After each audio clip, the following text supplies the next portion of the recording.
Oh, she caught I it. corrected it on Yeah, we could put that one, so. Good evening, everybody. Welcome to the Town of Shrewsbury Zoning Board of Appeals meeting for Wednesday, no, today is Monday, June 25th. You got Wednesday here, I know, I switched saw it. that too. Tonight one has Monday. 2012. That's why this was a draft. Oh, okay. Mine's not been updated. We have a few simple procedures that we follow here. I will call the applicant to the table. I will read the appeal into the minutes. You will then be asked to tell us what your hardship is. If you're here for a variance, a special permit, you will tell us what you need, why you need it. Some of us up here may have some questions. Please direct all your answers through the chair. After we're finished, I'll open it up to people out there. If you have any questions for the applicants, for any interested neighbors, abutters, etc. First order of business, review and approve minutes. Has anyone, any comments, questions? Move that we approve the minutes as submitted. Second. All in favor? Aye. Anyone opposed?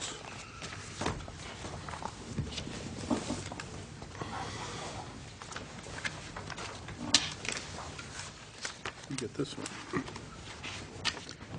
Next, we have one bill for our next meeting for $360.52 for the Telegram and Gazette for legal notices.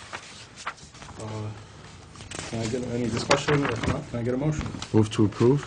Second? Second. All in favor? Aye. Anyone opposed?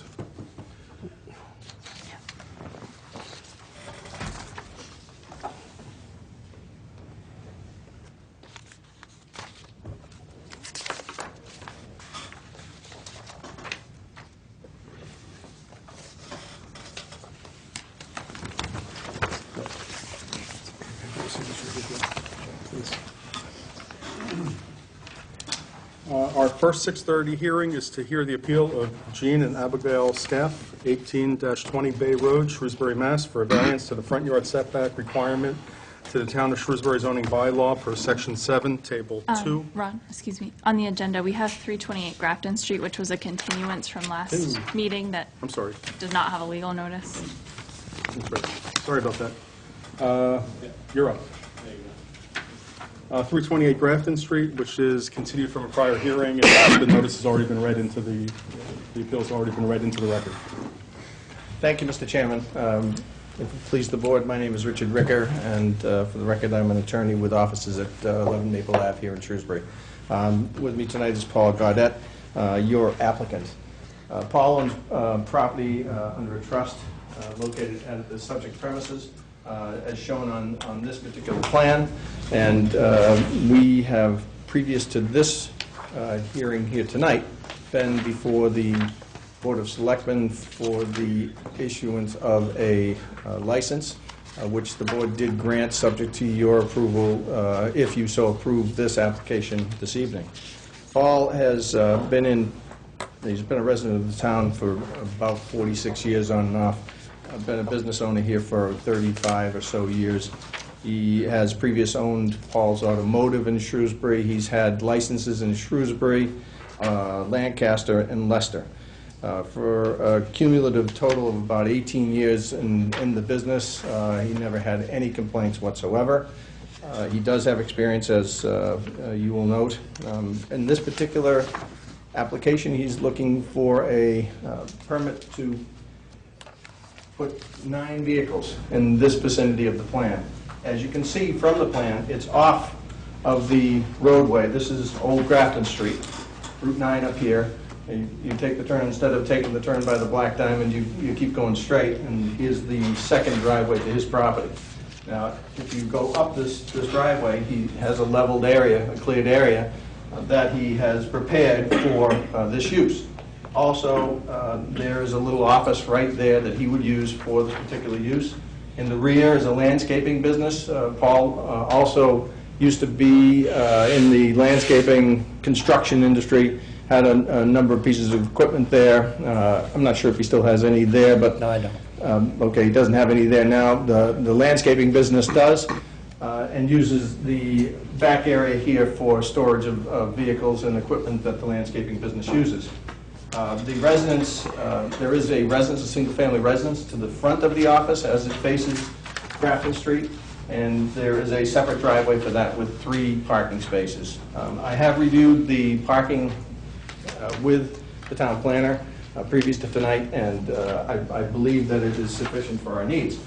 The 9 spaces that we're talking about are in this particular area right here. He also has some additional parking spaces set aside up here behind there. I would suggest respectfully the use is appropriate. This is a commercial business zone. The use is appropriate and clearly does not pose any nuisance by virtue of odor, noise, or any other hazard. Of course, if you have any questions, we'd be pleased to answer them. Okay, just before we start, I want to read a letter into the record from Greenleaf Farms Development, which is someone close by where you'll be at. She says, I've known Paul Gaudette going on 30-plus years, and I've been an abutting neighbor for 10 years. In that time, Paul has always maintained his business and property in more than satisfactory manner. I am sending this to confirm that I am in favor of his request for a used car license at the property located at 328 Grafton Street. Signed by Francis Tomiola, Greenleaf Development. Thank you, Mr. Chairman. Also, for the record, there was another letter of support from Rod St. Pierre to the Board of Selectmen. I don't know if that made it to your file. Yep. Also, there is another neighbor here in the audience tonight who is in favor. Paul has spoken to all of his neighbors, and as far as we can tell, everybody is in favor of this. Any questions? The day I went by there, is there a mechanics use out of that building too? No. No. The day I went by, I saw some mechanic work. I don't know if maybe it was the landscaping. It was probably the landscaper. He rents the garage as well as the outside storage. Okay. I've seen that, too. I've seen that, and I know what you're talking about. I went up and around there a few times during the course of this, and yes, the landscaper does work on some of his equipment, as Right. you can imagine they would. Right. But that's all. There's no other garage No use other there. business run out of there besides the landscape. Just the landscaper, that's it. That's right. Mr. Gordon? I have no questions. No, I'm all set. Hours of operation?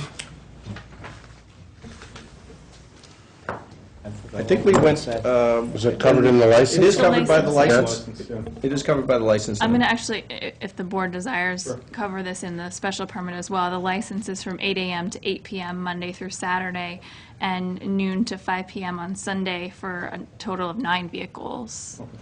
Right. So we'll write that into. That's our what we decision asked as well. for. Yeah. Most of this is going to be all by appointment. It's not a car lot where it has frontage and people are going to come by looking at cars, right? As you- They're going to be there I was for... gonna say, not with- As you can tell from the interior nature of the lot, it's intended to be an appointment-only type of situation where there's no flags out on the street and things of any kind of nuisance value. That's it? Warranty work We- and work on cars, is there going to be anything done there?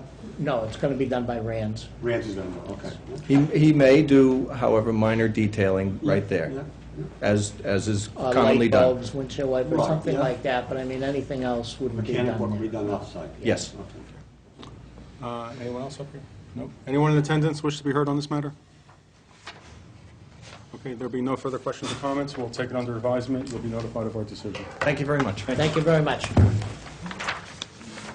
Which now brings us to our first 6:30 hearing, is to hear the appeal of Jean and Abigail Scaff, 18-20 Bay Road, Shrewsbury, Mass., for a variance to the front yard setback requirement to the Town of Shrewsbury zoning bylaw per Section 7, Table 2, in the Residence B1 District, to construct a new single-family dwelling on a corner lot 15 feet and 15.2 feet from the front property lines.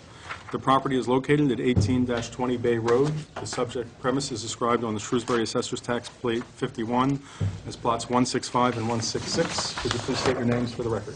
John Scaff, Abigail Scaff. How you doing? Yeah,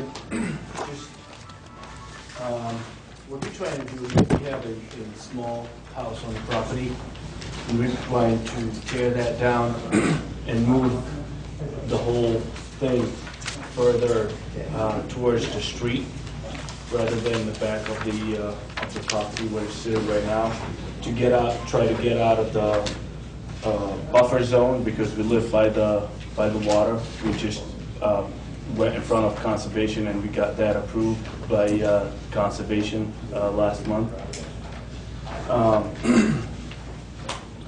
The reason we're trying to push it closer is, right now, we're about 15 feet from a steep cliff, which is about 30 feet straight drop to the water.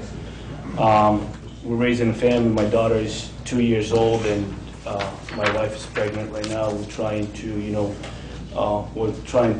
put the house in a safe distance where we still have the backyard where, we have the room to have the backyard, because if it's just where it is right now, we just don't have the room really for a decent backyard. Other thing is, we're trying to have some privacy, putting it in this corner, because last year her car got broken into, and then because we get a lot of traffic where fishermen go down the dam fishing. So that's the other reason why we're trying to have the house in this corner, because the traffic to the bridge is going down this way. So we have the privacy in the back, so try at least, keep it kind of with a little fence and or trees, and keep it a little discreet and have some privacy in there. Be more than happy to, well, here's, I've got a couple pictures of how steep is the drop just right behind the house, here and here. You'll be able to see them. Here, a couple pictures of houses, how our neighbors, where they sit close to the road and stuff like that. That would be the new construction. This is a full plan. I'm not sure if you guys probably have a full copy of that. Yeah, we have the 8.5 by 11, but we do have that. Okay. Yep. Okay. Yeah. That's it. Be more than happy to answer any. How much bigger is the new house as opposed to the older house? Well, this is footprint. Yeah, square footage or... The old house, I had that somewhere. Well, it's more than 50% though, if that's your question. Yeah. Yeah, it's a lot more than 50%. I don't remember the exact numbers though. Right now it's seven. Right now it's 7. I'm sorry. Go ahead. Go ahead. Okay. I think she's saying the house is what, 780 right now. Yeah. Okay. The existing house. So it'd be more than 1,200. Yeah. Okay. Mr. Gordon? Yeah, there's a definite hardship with the land, the topography. They're on a corner, so they get Two fronts. two fronts, you get disadvantaged both times. There is, most of the traffic that goes down there is destination traffic. You don't go down there unless either you know somewhere or you've got nothing good in mind. So I have no problems. Yeah, right. If he's going to get within 30 feet there, he's going to have to move back. He's going to be out on, there's no place to put the house and not be in without, so it's a true hardship. The lot is a hardship. The lot is a hardship. Have you spoken to your abutters? Yes. Oh, yes. All the neighbors, they're excited. They want that house. It's an eyesore. I have no question. I'm all set, I like it. Anyone in attendance wish to be heard on this? Okay, there being no further questions, we'll take it under advisement. You'll be notified of our decision. Thank you. Thank you for coming. Okay.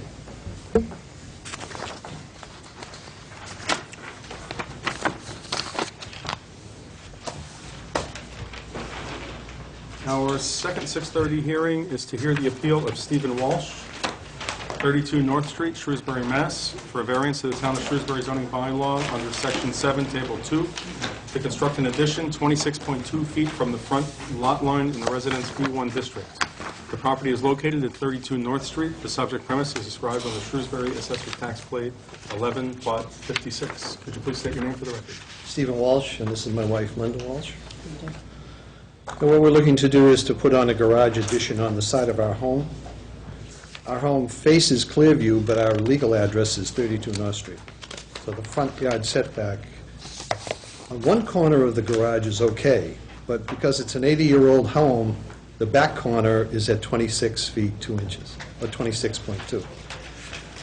So we looked at turning it and moving it into the back of the yard, but there's ledge crop out in the back, and also the amount of traffic going up and down North Street's quite severe.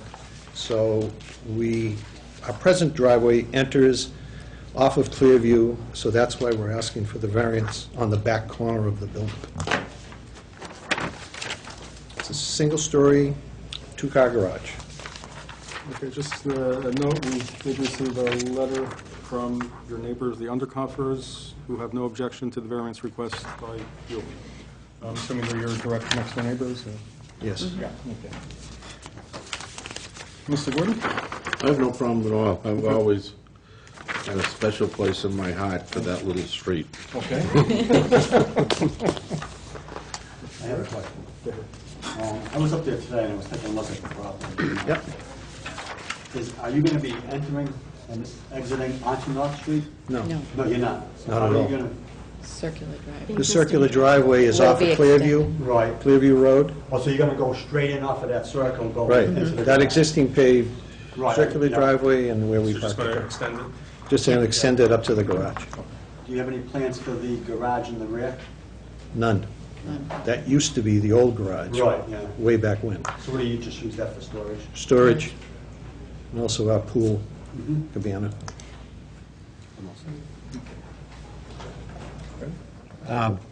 Just out of curiosity, there's nowhere else to put it, so you can be in compliance?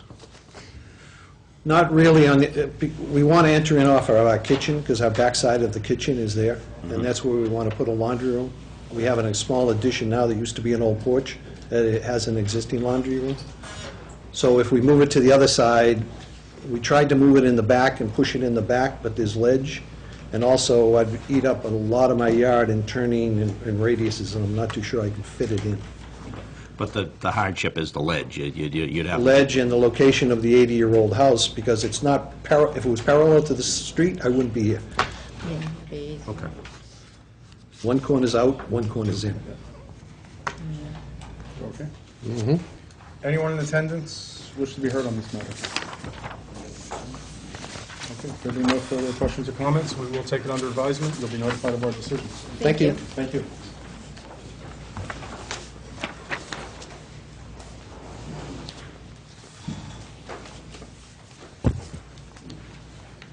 Our first 6:45 hearing is to hear the appeal of Dennis and Susan Brown, 25 Bayview Drive, Shrewsbury, Mass., for a special permit to the Town of Shrewsbury zoning bylaw under Section 4-B to remove an existing non-conforming garage and construct a two-story addition 17.9 feet from the front property line in the Residence B2 district.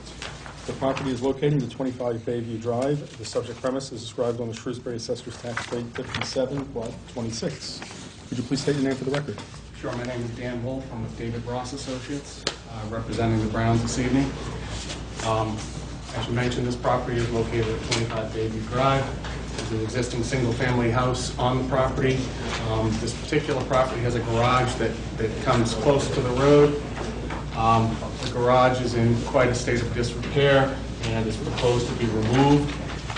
In its place is a proposed two-story addition, which we've submitted plans showing the renderings of what that would look like. We were very careful in the placement and sizing of this addition so as not to make this non-conforming situation any more non-conforming. In fact, the front of the addition will actually be stepped back from where the existing garage is by a few inches, just to be clear on that.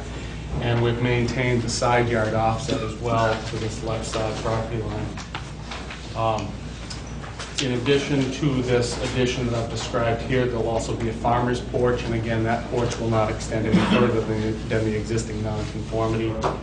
And we've also got a drainage issue that we're trying to solve in the midst of all this too. A lot of the road runoff runs right into the driveway, and in some cases right into the garage itself. So there'll be some minor grading going on there, as well as moving the driveway to the western portion of the property, just to assist in the overall landscaping and grading of the front yard. We have been to the Conservation Commission and discussed this project with them, and they have issued a negative determination, which don't be fooled by the name. Negative means we do not have to take it further through the notice of intent process. So they are clear on this project as well. So again, we're not coming any closer to the property line offsets than the existing structure does. I can answer any of your questions. Is this going to be like 2 or 3 other houses you've built over there? I am familiar with a few projects over there where the entire house was removed and a whole new structure was put up, and that is not the case here. It is just this front garage piece that is being removed. The main structure is staying. Okay.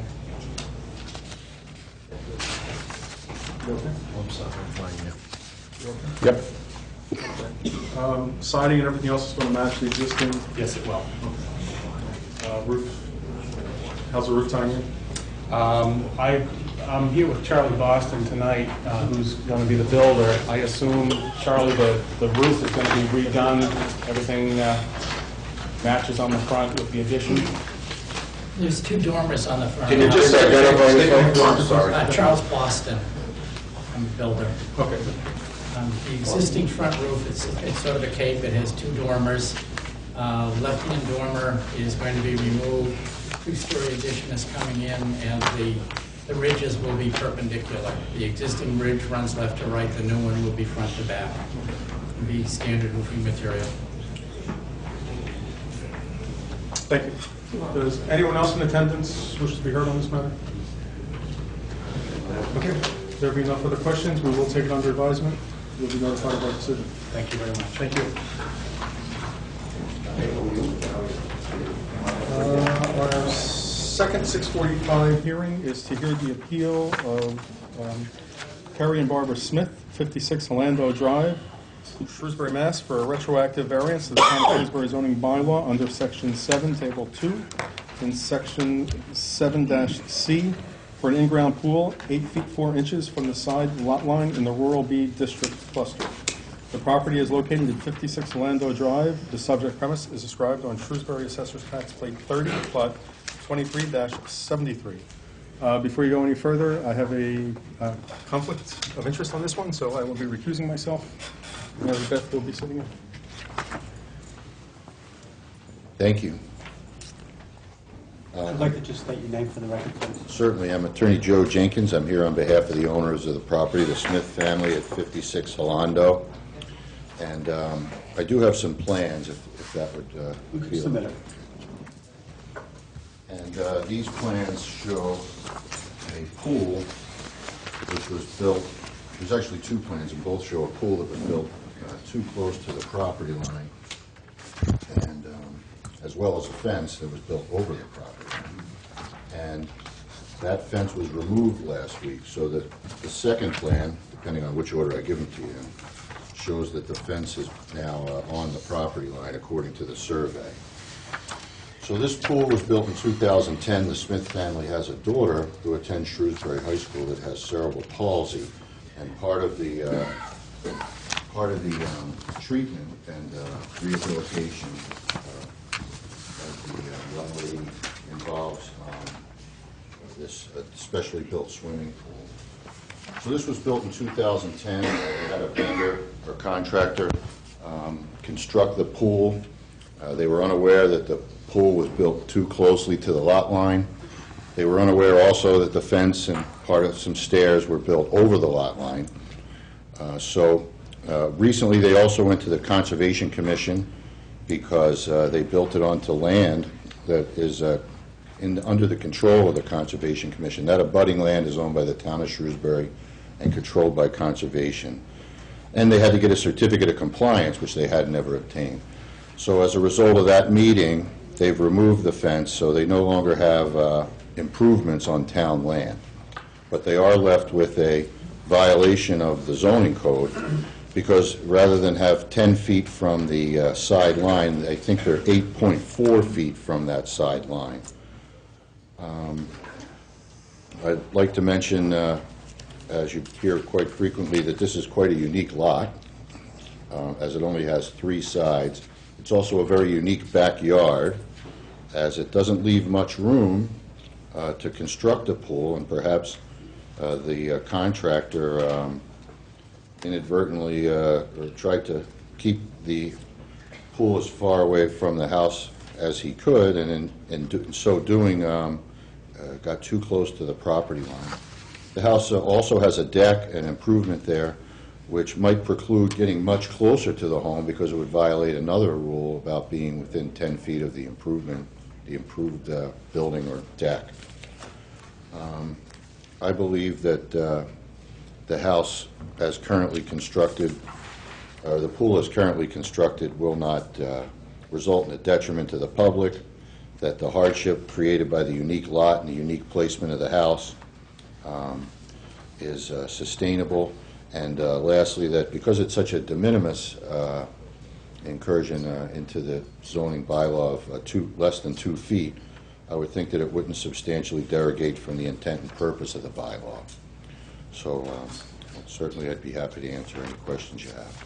I just have a couple of questions for you. The builder of the pool, and I was wondering if a permit was taken out for the building of the pool. Yes, a permit was taken out, and they went to the Conservation Commission, So that was- which granted them permission to build the pool. Uh-huh. It was not built in this place, exact place, that was required by the Conservation Commission. It was somewhere about 2 feet off. So what actually made the discrepancy of the lot line? How was it discovered, or? Yeah. They were selling the house, and the new buyer did a plot plan and showed, most obviously, the fence and some steps not on the property owned by my clients. So that wasn't picked up when they built the pool? Evidently not, no. Or, you know, yeah, I don't know if they had a real survey done at the beginning and the end. Okay. I know they did close out the permit, or that's my understanding, with the building department. So, but of course, the building department can't do a survey for every improvement either. Any other questions from any of the board?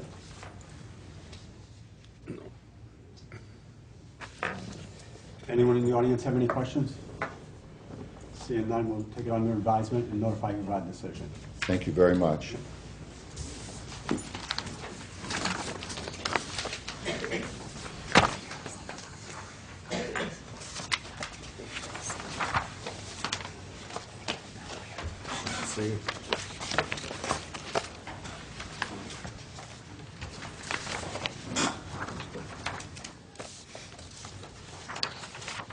Our third 6:45 hearing is to hear the appeal of Ronald J. McDonald, 19 Pineland Avenue, Worcester, Mass., for a special permit to the Town of Shrewsbury zoning bylaw under Section 4-B for an extension to the special permit granted on November 1st, 2000, to allow the sale, repair, storage, and display of 125 vehicles upon property located at 56 Hartford Turnpike in the Limited Business District. The subject premise is described on the Shrewsbury Assessor's Tax Plate 57, Plot 103. Please state your name for the record.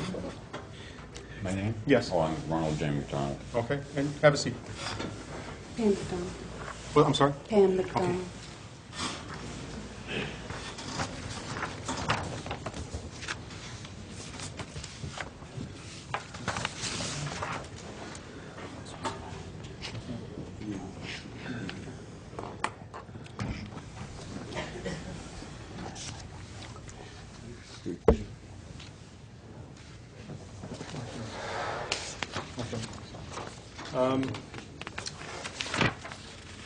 Okay, so you're here to extend your permit that was granted on 2000, correct? Right. Can you just give us a little history and what's... I've been there for, I think, 99 I moved in, and never had any complaints or anything, and, you know, got busy, and for the last few years I've been working by myself, you know, 7 days a week. And, Right. I didn't really know it was time to come up. Okay, so your license expired. So I guess, you know, but The permit expired, yeah. So the building inspector came down and says I had the magnetic flags on my car. They've had since I've been there. And a couple of other flags I put up just to, you know, create a little... and that's when I found out. So that about a month ago, give or take, I found out about it, and they said, well, geez, you gotta go to the meeting and do this, and I signed everything, and I gave them a check for the Right. sign permit, and, you know, I just didn't know. Okay. Anytime my license, my license is due or anything, Shrewsbury sends me the thing, and I send them a check, and I've never had a problem. Okay. Well, you're not here for the sign, it's only for the extend the special permit for the operation of the business. How long ago when did it start? So the permit went into effect November 13th, 2000, and then it stated that in 2005, they were supposed to come before the board to extend that permit. So it had 5-year life? a 5-year life. So that's why we're here to basically reissue a special permit for used car sales. This permit states that not more than 75 motor vehicles can be stored or displayed on the premise. Okay, so you're actually increasing it, you want to increase it to? No, I don't want to Tier increase it at 1.5. all. I just want to keep it like it is. That's left over from the original. That was left over from the original. I was gonna go for a 125 car license, you know, but then I didn't. So you're staying at the So 75? you're It was okay if you limit it? 75 with 15, yeah, it says on the license, I think, total of 90, but 15 are for customer parking and service. Okay. Yeah. So that's if we what- limited you to the 75, you're okay with that? Yeah, I'm fine, Okay, yeah. okay. I don't think there's a need to. Because, yeah, there's been no complaints or anything at all. Not No. that we've Okay. received. Okay. We can just- Ron, 75 plus 75 plus the 15. plus the 15. Right, okay. 75 for sale, Okay. yeah, Yeah. not counting Because we don't the, want to cut them down. No, no. No. no. You got a report from the police chief? Or they haven't been none? I don't think so. No news. The police have been great, and, you know, sometimes I get a break-in or something, I mean, they're wonderful. Your hours of operation are gonna stay the same? Yeah. What are they? 9 to 9, Monday to Friday, 9 to 5 on Saturday, and 10 to 5 on Sunday. You know, something like a 10 to 4, you know. Sometimes I might come in 11 and go home at 2, I'm so tired. Was it limited in the original? No, the permit did not limit the hours of operation. It's not really any residents nearby there. No. So it doesn't really matter. Any other questions? How long has he been there, since 2000? Since 2000. Yeah, you just, And there's been no trouble? No. yeah, you just No forgot trouble at to all. extend. Yeah. Yeah, you just, you Just know. forgot about the procedure. So, I would recommend yeah, mine the too. sunset fee Yeah. when he sells it. Yeah, we're going to do the permit this time so you don't have to come back. It'll last as long as you own the business. Okay, thank you This is so much. paper driven. Yeah. Gotta get a bill. Thank you So- so much. Does anyone in attendance wish to be heard on this matter? Okay. There being no further questions or comments, we'll take it under advisement. You'll be notified of our decision. Oh, thank you. Thank you. If you ever want to buy a truck, I'm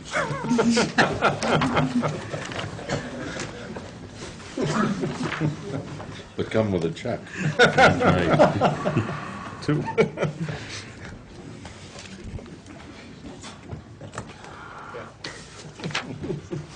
Our first 7 PM hearing is to hear the appeal of White City Partners LLC, care of Karen Johnson, Charter Realty and Development Corporation, 800 Westchester Avenue, Suite S672, Rye Brook, New York, for a variance to the Town of Shrewsbury zoning bylaw, Section 7, subsection E4D, to install blade signs extending greater than 12 inches out from the wall for tenant spaces and special permits to Section 6, subsection B2, to modify the existing non-conforming parking in Section 6, Table 1, to allow for a drive-up window in a commercial business district located at 20 Boston Turnpike.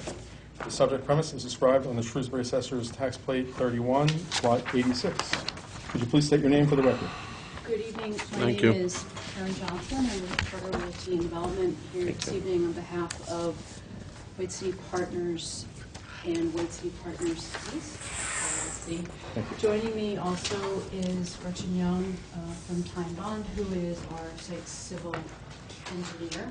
And I'm just handing you just a brief summary. Excuse me, are we going to hear both of these at once, Ronnie? Both for the same? The other one's, I think, across the street, is it Yeah, not? okay. Yes. Yeah. Yeah, I'll just read this one in as well. and you just That would be great. keep going Thank you. right along. Sign issues. The second appeal that they're going to have is to hear the appeal of White City Partners LLC, care of Karen Johnson, Charter Realty and Development Corporation, 800 Westchester Avenue, Suite S672, Rye Brook, New York, for a variance to the Town of Shrewsbury zoning bylaw, Section 7, subsection E4D, in a commercial business district, to install blade signs extending greater than 12 inches out from the wall for tenant spaces located at 70, 84, 88 to 120 Boston Turnpike and 21 South Quinsigamon Avenue.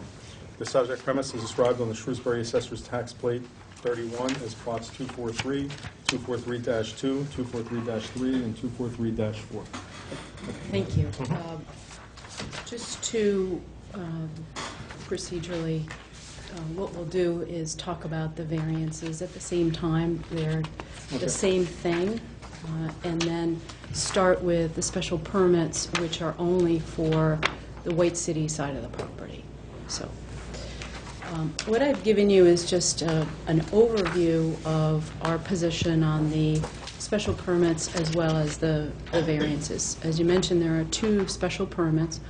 One is a special permit for reduction in parking, and the other is for the use of banking machines, which are accessed from the outside only. The parking special permit, as you know, we've been before you two previous occasions. Once about a year ago, and then once about 6 months ago. And each time we had different reasons for why we were seeking a reduction. The first time we had an increase in demand, although we maintained the same number of spaces. The second time, we maintained demand and reduced the total spaces on site in order to accommodate our relocated access drive, which if you've been out there lately, you know is currently under construction.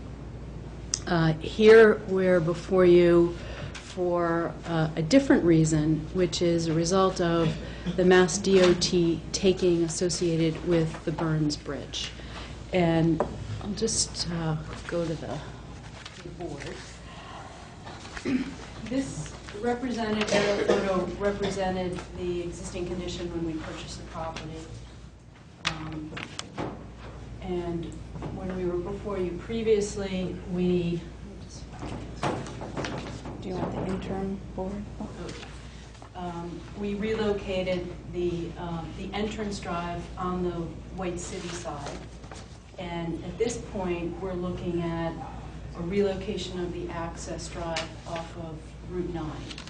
And there's a couple of reasons for this. One is, again, as I mentioned, we're looking at reduced land on our property as a result of the taking.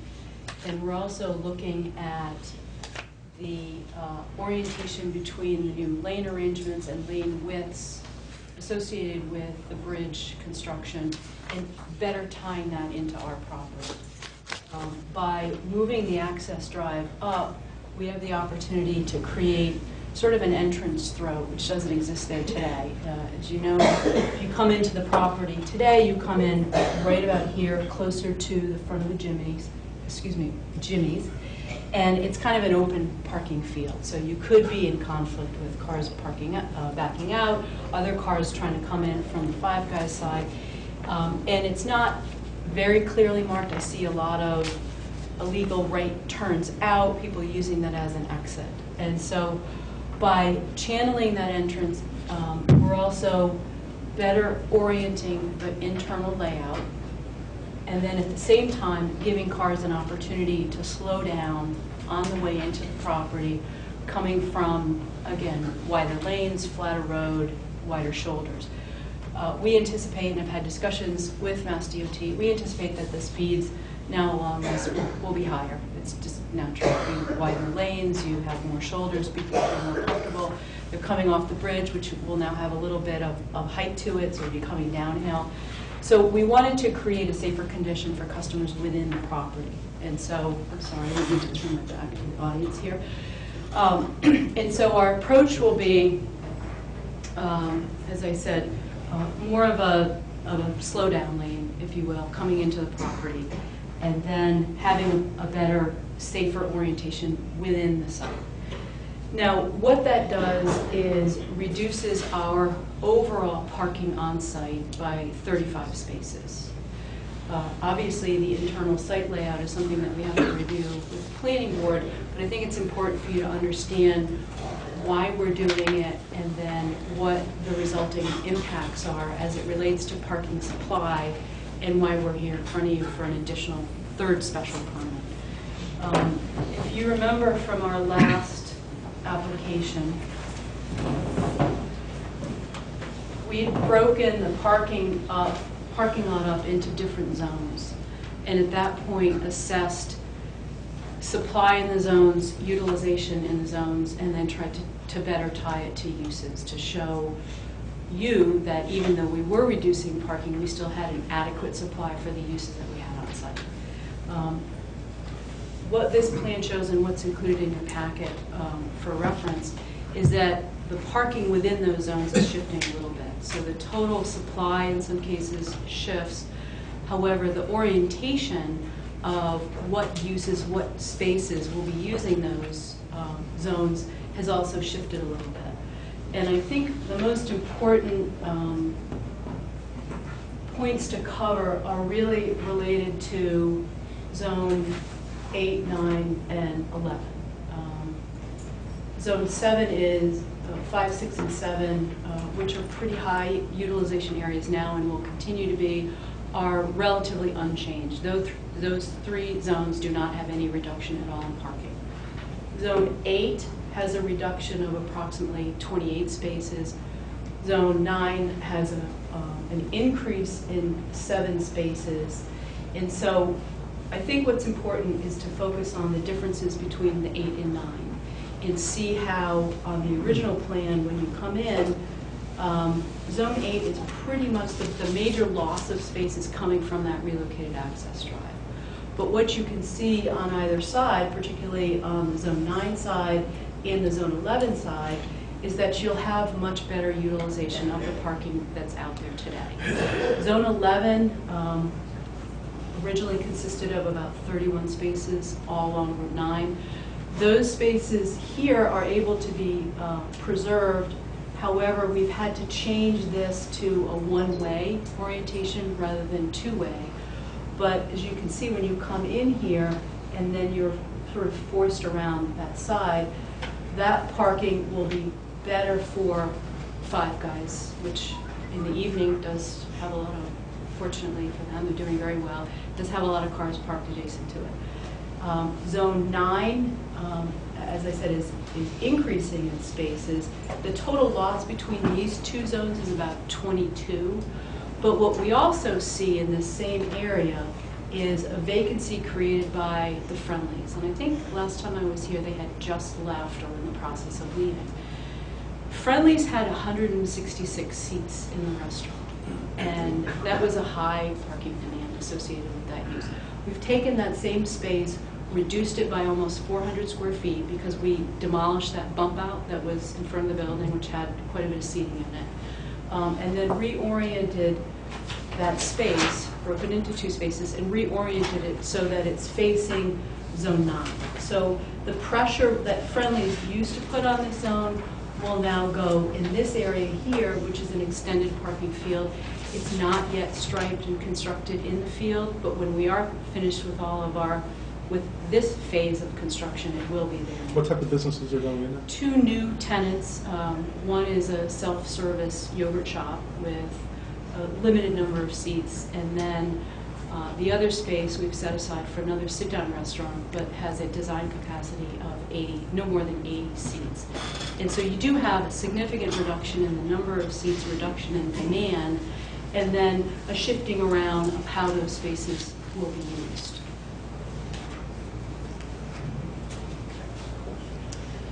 Can I ask you one question? Sure.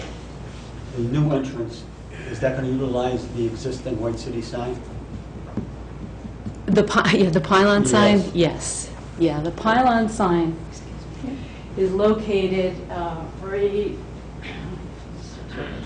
It's located right about here in this island. So that will be used. Essentially, what we're doing is the main entrance comes in now and channels all of the traffic right in front of the storefronts for Building B. And we're shifting it over one row, so that now you'll come in and you won't be having all of the traffic channeled right at the storefront. Rather, it'll be through a middle lane, which is a two-way traffic lane and a wider lane than the other. Are there any more questions on this? And I'll move on to the special permit. Oh, sure. How many spots did you lose, or did you lose any spots as a result of the taking? We lost, if we count the spaces all along Route 9, which have to be adjusted, we've lost all or part of over 40 spaces. But we were able to gain back some of those spaces with the redesign, and by going with this one-way traffic arrangement and then having head-in spaces adjacent to the side of the bank and Five Guys. So a net loss of only about 5 as a result of the taking? A net loss of only about 5. Well, no, we No, as a result of the taking? As a result of the taking, yes. Yeah. However, that comes with the reconfiguration. Got it, We left got it. the taking line in place. Because of where the line falls, we would lose portions of, or wholly, those 40 spaces. But by shifting, when they shifted the line back, we narrowed up what we needed for parking, travel lane, and parking by going with the angled spaces in one-way traffic. So we're able to recover that, but only with this redesign of the access, because otherwise it wouldn't make any sense.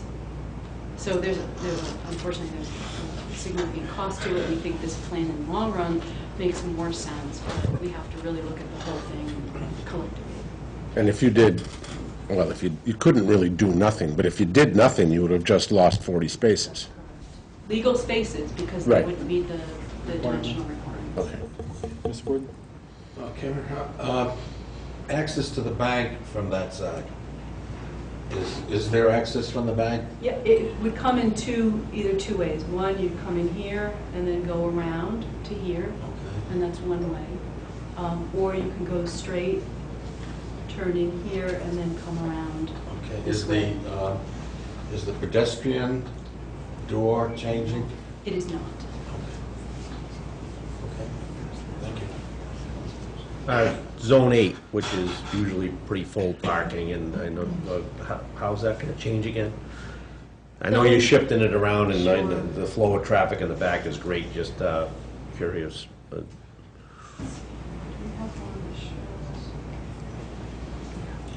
Zone 8, as I mentioned, loses about 28 spaces, but the configuration of it is essentially what's shown on this plan. So, do you have the older zone? Oh, thank you.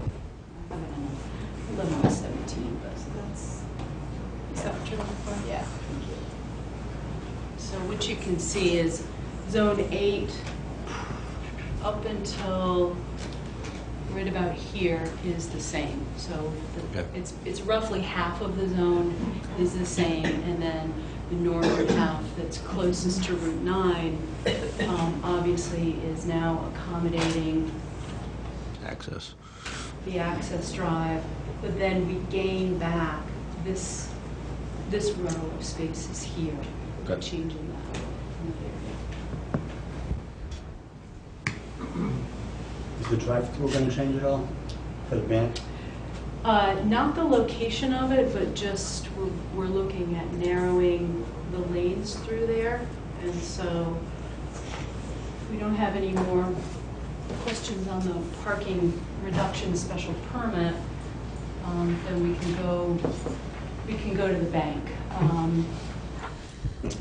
Around mid-March, Citizens Bank vacated the space.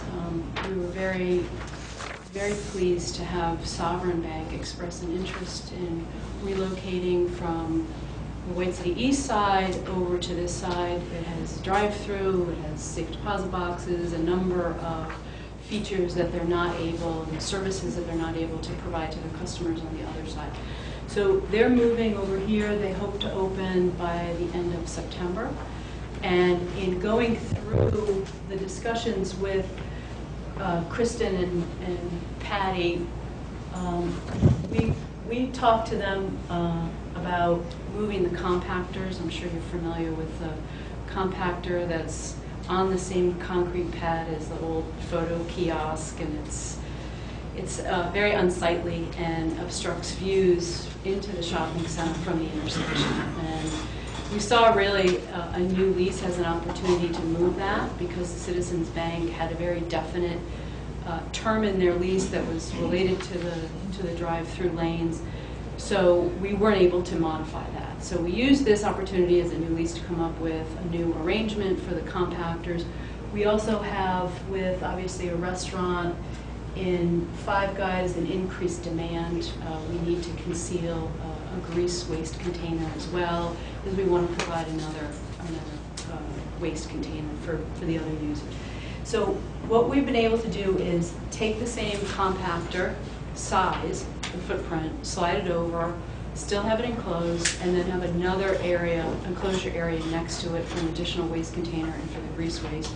Tighten it up close to the building near Papagino's, still maintain the same loading docks, and then a more directed access for the drive-through lanes.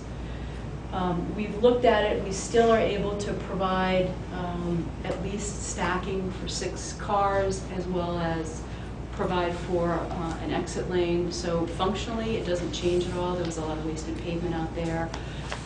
And so in talking with Patty and Kristen about whether or not we have to modify the special permit, because as you know, a special permit is required for banking machines with outside access, they discovered that there was no special permit issued. And we didn't see it on the title, but thought maybe one was issued and never recorded. Well, apparently it was never issued. So what we're here for tonight is just to ratify an existing condition. As mentioned, we have a new tenant coming in. We want to make sure all of our permits are in place permanently, and so we will hopefully, upon issuance of a special permit, record it so it will be in the land records for any subsequent tenants. But are there any questions related to the bank drive-through lanes? And Sovereign does intend to locate their ATM machine in the same location where Citizens Bank had their machine, which is really in one of the drive-up window lanes. I just have one question. Yes. Is there just one loading dock for all those stores? There is, yes. Most of those, the users that are in line have a back service area. There is another door that's closest to Route 9 that can be used for loading, but most of these tenants really just are loading in the front door. It's not a high turn. I mean, obviously great clips of service, dental, and then creative nails. Those are primarily service uses. So the GNC can use either the main loading if they have a larger truck, or the side loading door if they need to. And frankly, what we found at Papagino's is primarily using it for their drivers to queue up for their delivery business, which is a very busy part of their business. Anyone else? Fred, you okay? I'm all set, yeah. Can I assume that, when you purchased the property, with the existing spaces that it had, with the decreases that you've done along the way, that I don't know, that somehow you have internal studies that show you're going to be okay with the decrease? Oh, yes. Okay. Yeah. But normally I would be, when you keep coming in for special permits like Right. this, Yep. I'm sometimes skeptical, but I know some of them are not. Well, I from think your doing, but- previously we've provided you with the first 2 applications, one, and in this application as well. Utilization studies, as well as the zone analysis that we've done. And this area, is getting a little tight. There will be no more reductions. This is not something that is voluntary Right. in this No, area. that I understand, yeah. And I think previously, when we were in front of you, we talked about where we were losing spaces in relation to where the uses are. And this really is no different. Just to make sure that we were still meeting the needs of the very busy tenants that are out there, we did update the counts, both in the evening peak hour and the Saturday hour, and that's included in a table with your attachment. We did update the counts, and we found that, we're still when it's a max period, we're still not exceeding the available supply in that area. This area, when we put in a new access point, just like what we're doing right now, there will be a shift in people getting used to it. Once customers start to use the new access, they'll be more comfortable with it, there'll be less opportunities for conflict. The same thing is going to happen here. It's going to take a little adjustment period, but there will be some shifting within those zones. How about when a new restaurant opens?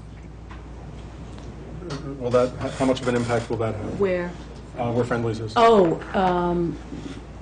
Because that whole space gets pretty busy from yeah, Jimmy's. yeah, no, it does. And I think you find right now, we have looked at this, believe me. No, I do. And this space is not leased yet, so clearly, we're doing what we think is still going to satisfy the needs of a future tenant. But what you'll see out there now is obviously a bit of confusion. We did those updated counts in May before we were under construction, but the Friendly's was vacant. However, these spaces here, it's a row of 19 and a row of 16. That doesn't exist out there today because, it can't until we shift over the access point. Mm-hmm. And so you pick up, as I said, you pick up 6 spaces in this zone. So we're adding them where we think we need them, and we know that between Jimmy's, the Thai place, this corner, and food uses, and Five Guys, that's a tremendous amount of demand. And so over in this area in particular, almost no utilization here at all. And even though these spaces are adjacent to the bank, as Mel mentioned, the bank entrance is here, and so anyone that's coming to the bank is going to orient over on this side. Right. These spaces will be better utilized once this access is Okay. Yes, we have looked at it, and I also mentioned in here, we're still meeting an industry standard of 4 spaces per 1,000 if you look at the whole entire lot collectively. So we've looked at it collectively, we've looked at it by zone, and then we went one step further and really looked at it from a front entrance perspective for each of these uses and looked at the number of spaces available to them. Okay, thank you. Anyone else? I'm all set. All set? I'm all set. Okay. Anyone in attendance wish to be heard on this matter? Yeah, one question I could ask. Can you state your name for the record, please? Joseph DeAngelo. What are they gonna do when they wanna plow that in the wintertime? Do they have a plan where they're gonna put all that snow that's gonna go into Lake Quinsigamond? No. Last year, they were plowing it up pretty high. I mean, if they need every available spot, I think the town should be considering thinking where. We did take that into consideration on the last hearing, when the last reduction of the spaces. In the last reduction of the spaces, they presented us a plan. Oh, they That did? most of, where it's going to be stored on site, I believe, and then you'll be hauling it off. Okay, good. If I recall. Right. Yes, since we acquired the property, we have been removing snow. We stockpile on the property following a storm, and then in designated snow storage areas, which have been approved by the planning board and shown on previously approved plans. When those areas need to be exceeded, then the snow is removed from the site, and you cannot dump it in Lake Quinsigamond. Right, and I guess this winter was not a good example, since... No, but the previous winter was Yeah. a pretty good example, but yes. We have to hear the variance as well, Yes. so Okay. probably take everything under consideration Right. now and then open it Okay. up. Thank you. Yes. So the last application before you is a request for variances related to blade signs. And in your application, we gave you a couple examples of the sign plans of what they look like. And then also in your packet included a photograph of a sign which was installed. Blade signs, that we refer to them as blade signs under the zoning regulations.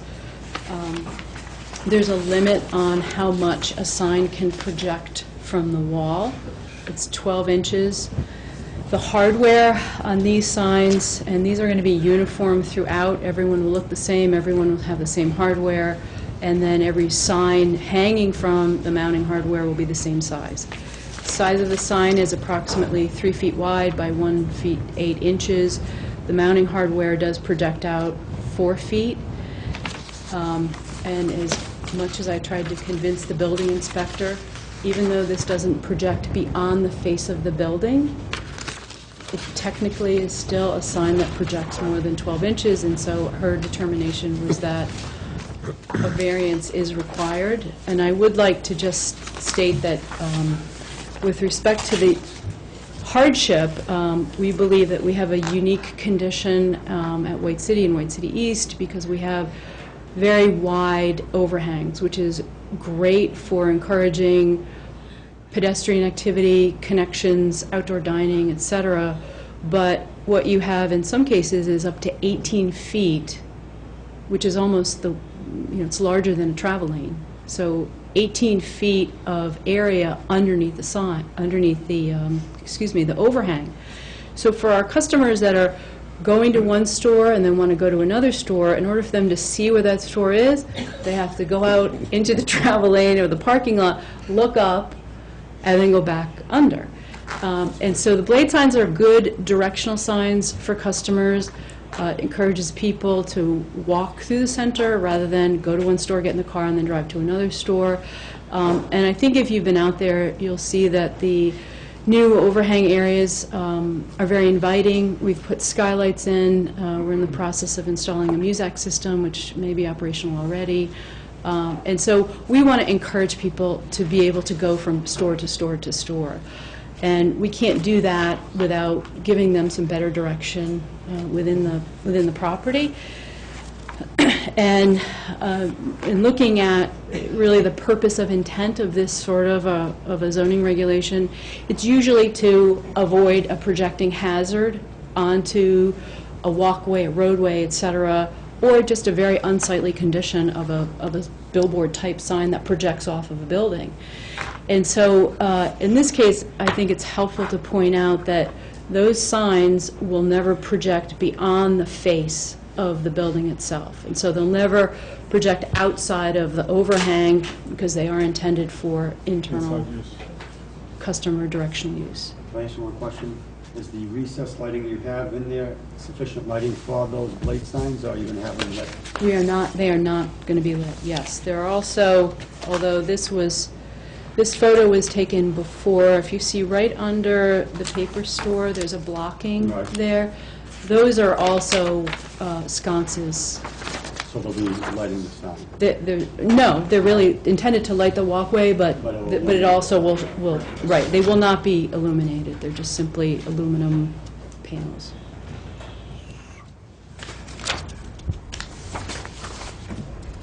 Is this photoshopped or actual? It's actual. Don't go down that fast. So that's the extent of our presentation. If there are any other questions, signs, special permit. Anyone else in attendance wish to be heard on this matter? Okay, there being no further comments or questions, take it under advisement. You'll be notified of our decision. Thank you. Just have one question. How are you progressing with the construction? Well, we've broken our final phase up into 2 phases to limit the disruption to our tenants. It's been a struggle to meet schedule and not overly impact them. And so the area that's in front of Shaw's right now, extended from the old entrance all the way down to Shaw's, that was supposed to be 1 phase. So we're keeping phase 1 in binder on the White City side, and then we've broken up phase 2 into 2 sections, and that will be finished in the beginning of August. But it's moving. It's a painful process, but thank you. Mr. Chairman? Yes, sir. Could I suggest that for a moment we go to new business and get that out of the way, because the last hearing's going to take a lot longer. Absolutely. Well, I just And do wondered. you want to do the decisions now? For the fire? up to this? Yeah, that's a good idea. Yeah. Okay.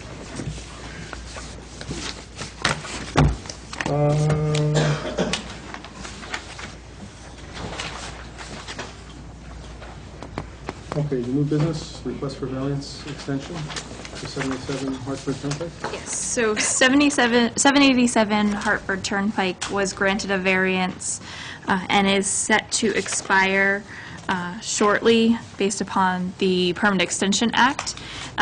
Permit was set to expire on June 18th. However, they got their letter into the zoning board requesting a continuance for 6 months on June 11th, so we can vote to grant an extension for up to 6 months. This permit is for Section 7, Table 2, minimum side yard requirement, limited industrial district to allow the construction of a building 25 feet from the side lot line of the property located at 787 Hartford Turnpike.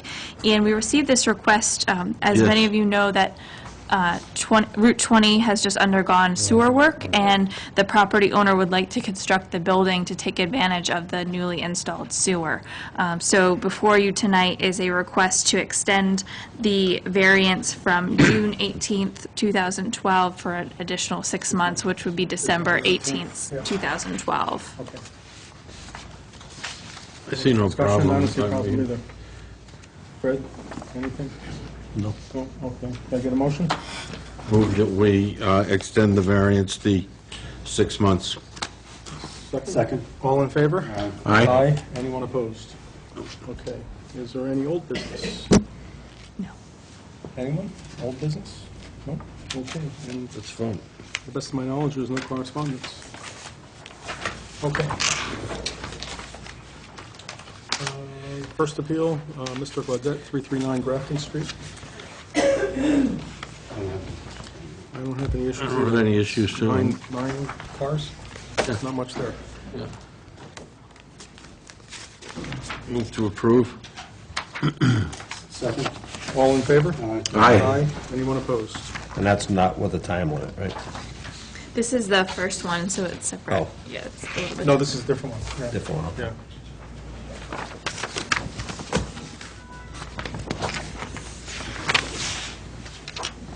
Next is 18-20 Bay Road,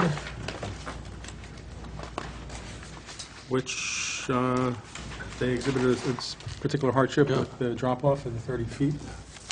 It's going to benefit them and the town. Yeah, and I don't recall any neighbors coming by No. saying it was not a good idea. There's nowhere to move the house and being, No. No. Unless you fall off the cliff. unless you fall off the cliff. Motion? Move to approve. Second. All in favor? Aye. Aye. Anyone opposed?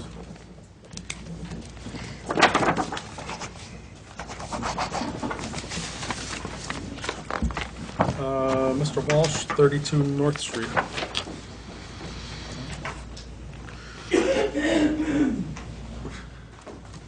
Is Clever really a There's street? a little hardship because of Yeah. ledge. Yeah, the clogging ledge. in the- Yeah, the ledge, and they didn't know how to measure back 50 years ago. Apparently not. Yeah, the configuration of the house, I well, didn't it's buy, not- but the, yeah, but it looked the, pretty straight, yeah. but the ledge itself, that is a hardship. Yeah. What's the zone call for there?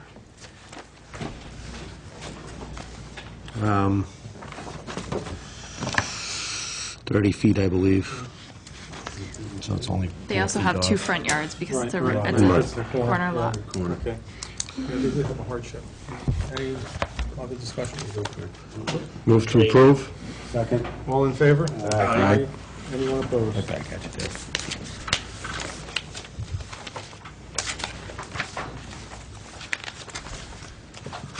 Uh, 339 Grafton Street, special permit for the sale of used vehicles was unanimously approved. Great. 25 Bayview Drive, removal and construction, special permit.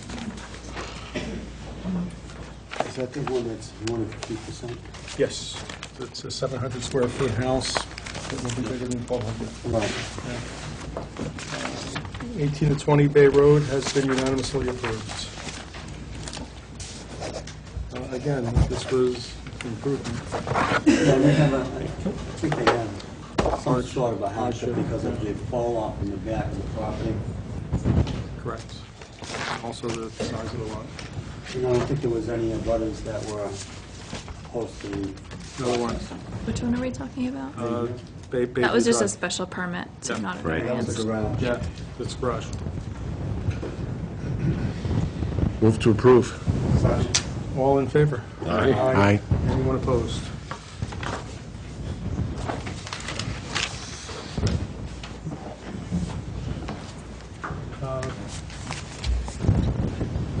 Join us on this one. 32 North Street was unanimously approved. Mary Beth. Any discussion on swimming pool, Orlando Drive? 2 feet, the contractor, is the one that made the mistake. I mean, they didn't discover it until they, the fence, they corrected, but you move the pool Pool for 2 feet? I don't know. What are the options, Rich? And Conservation approved Yeah. what their situation is, so... Anyone want to make a motion? Move to approve. Second. All in favor? Aye. All right. Talk louder.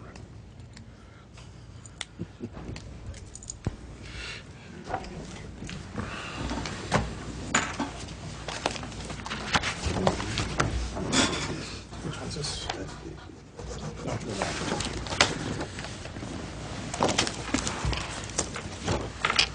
56 Hartford Turnpike.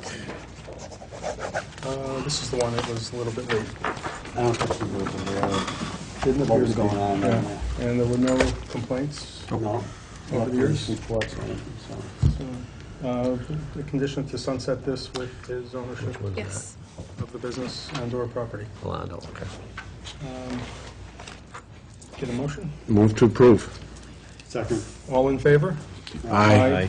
Anyone opposed?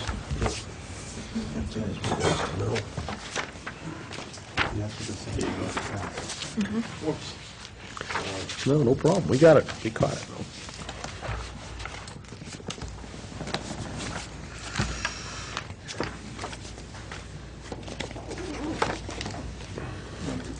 That's the one without the line. Okay. What's that? Good at it. That's the one without the line. No, just a moment.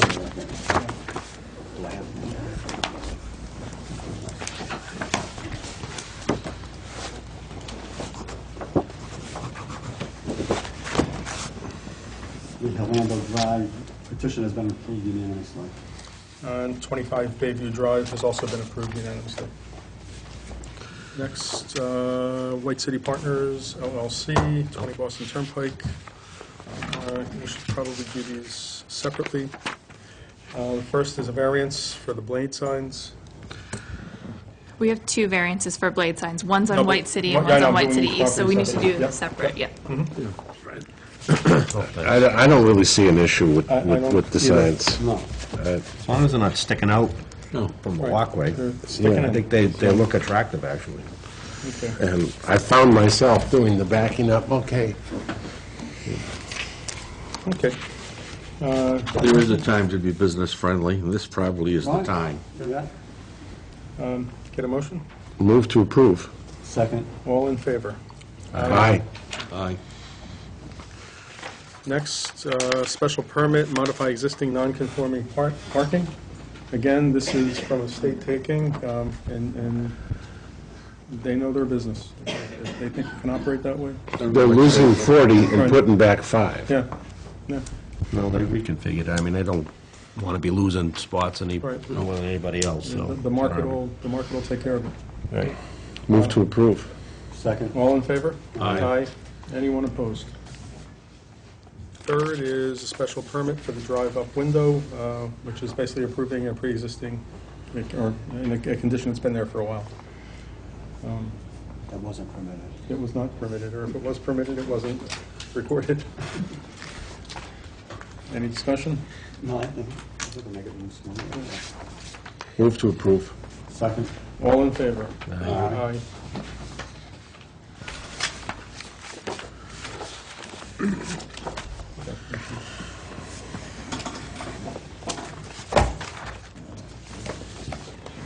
Uh, 56 Hartford Turnpike has been unanimously approved, and it will sunset with the current owner and/or the current business.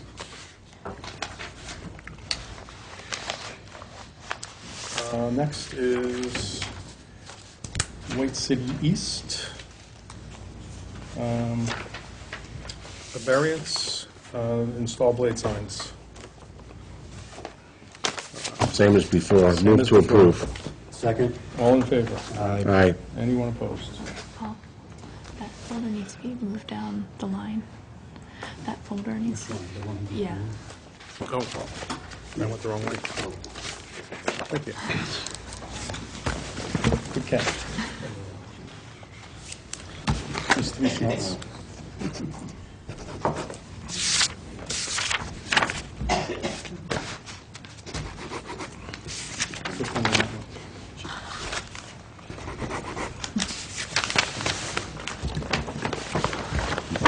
Nobody can forge that.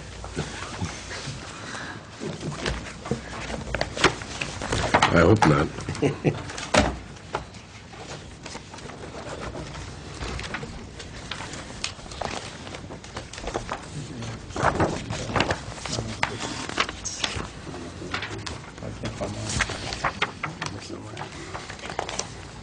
It's probably in one of the... Uh-oh, not a good sign. Thank you.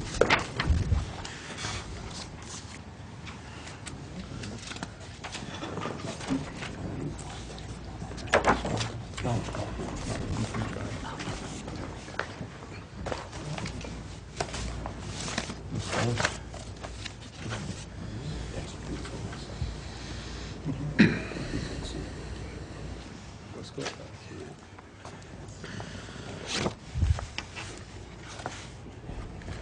Just one right. Yep.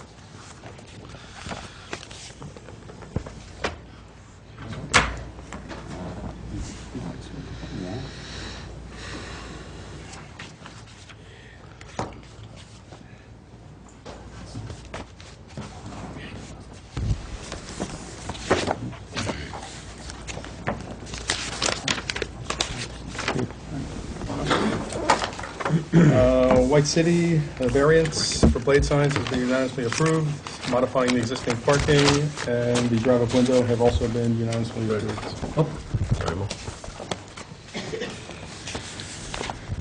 White City East blade signs have been unanimously approved. Okay, it brings us to our final 7 p.m. hearing. Sorry I'm a little late. To hear the appeal of Matthew Watsky, attorney for petitioners, 64 Beverly Hill Drive Realty Trust et al., 30 Eastbrook Road, Suite 301, Dedham, Mass., for an appeal to the Town of Shrewsbury Zoning Board of Appeals per Section 7F3E per the Town of Shrewsbury zoning bylaw as person aggrieved by final action of the Planning Board and the decision filed with the Town Clerk April 6, 2012 for 420 Boston Turnpike. In the commercial, business, and residence B1 districts, the subject premise is described on the Shrewsbury Assessor's Tax Plate 33, Lot 79. And Dale's not going to sit, right? Oh, right, yeah. Yeah. You are removing yourself? I can No, stay. It's either way. Mary Beth will sit in on this one. That sounds fine.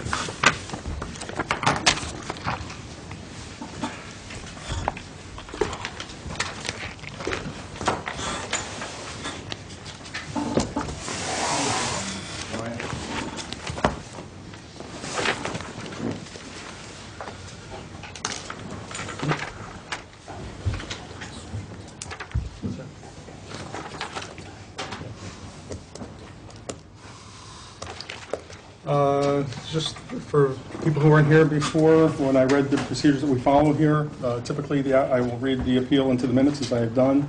The applicants will then present their case. In this case, because it's a little bit different. It's basically a new hearing again on the flea market. So Mr. Ricker will be presenting for the business owner. Those of us up here may or may not have some questions.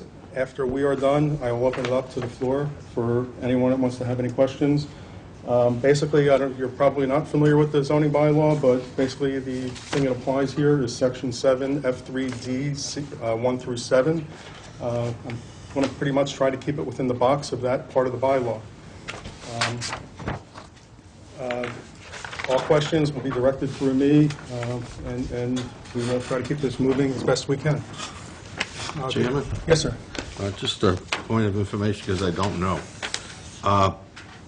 Is this a public hearing, or is this a public hearing. meeting? This is a public hearing. A public This is a hearing on what? The decision of the planning board? They're appealing the decision of the planning board. Okay, so it's a public hearing on the decision of the planning board? Correct. Okay. And I'd just like to note that our town council is present as well if any legal issue matters before the town up here. You're okay? Well, then we should be going home.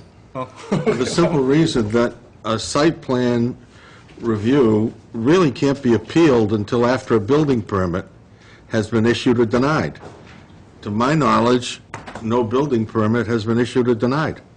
Well, according to... We actually have, Yeah. go ahead. No, go ahead. There's a section in our zoning bylaw that has an appeal process for site plan approval, unlike some other municipalities Okay. within the state. So the appeal was made, I believe Mr. Rosen has the Yeah. actual section It's citation. Section 7F3E, which reads, "The planning board's final action shall consist of," that's C, I'm sorry. E, persons aggrieved by his or her inability to obtain site plan approval by the planning board or any final action by the planning board in connection with any site plan shall have the right to appeal to the zoning board of appeals in accordance with procedures set forth in Section 8 of Chapter 40A of Mass General Law, and the zoning board of appeals shall have the right to hear such appeals. Okay. So we're covered under that. Those of you who have also been to the planning board hearings know that Mr. Gordon also sits on the planning board. As the chair of the planning board, he is also a member of the zoning board. It has also been cleared with the State Ethics Commission to make sure that Mr. Gordon can sit in, and that's basically the reason why we have someone from the planning board sitting on the zoning board, so that there is communication between the boards. Thank you. I will let you go. Thank you, Mr. Chairman. Members of the board, please, my name is Richard Ricker, and again, for the record, I'm an attorney with offices at 11 Maple Avenue in Shrewsbury, and I'm here representing 420 Boston Turnpike LLC relative to the site plan review appeal. As a matter of a couple of preliminaries, I would like to submit to the board a copy of the permit that is being appealed. What?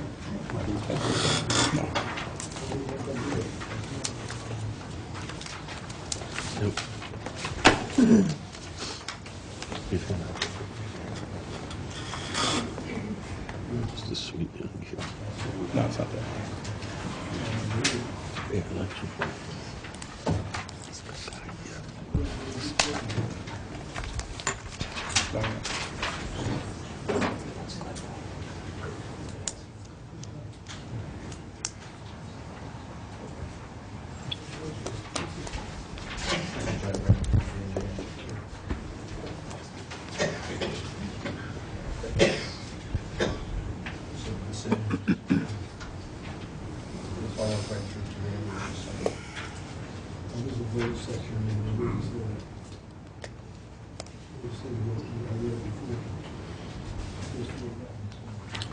Someone believes I'm over time. They've been talking over you. No.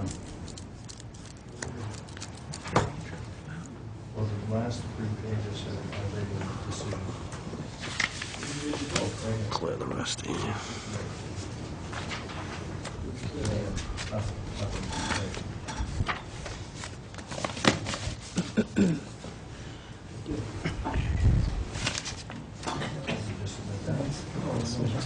Mr. Chairman. Yes, sir. As we discussed before, I don't think this should go in. Okay. I think the decision should go in, and perhaps that could be done by stipulation. Okay. Or somehow or other, you could redact the rest of it and just put the decision. This, as you know, you're conducting a de novo hearing, and I think whatever the planning board decided is now being appealed, and the whole matter is de novo. So, that's my recommendation. Okay. And I would ask counsel for both sides. Yeah, I would just say, Stipulate. I'm willing to stipulate that if you can both agree that the planning board did approve it, and that's the end of it. That it was, not the end, that it was approved That's true. without any of the conditions at this point. We certainly could stipulate that the planning board voted to approve it, and that's why we filed an appeal, and that's Okay. why we're here today. Okay. So it would seem to me that That's what he doesn't the substance of the stipulation would be that the Shrewsbury Planning Board voted on April 5, 2012, and a vote of 4-0 affirmatively to grant site plan approval under the zoning bylaw section 7, subsection 3, to allow the change in use of the building as building 2, a flea market, subject to the project also includes an associated parking layout. And there were conditions there were conditions. Right. But we're not. Right. Okay. Is that all right? Is that agreeable with So if something? we want to stipulate to that, that's fine. Okay.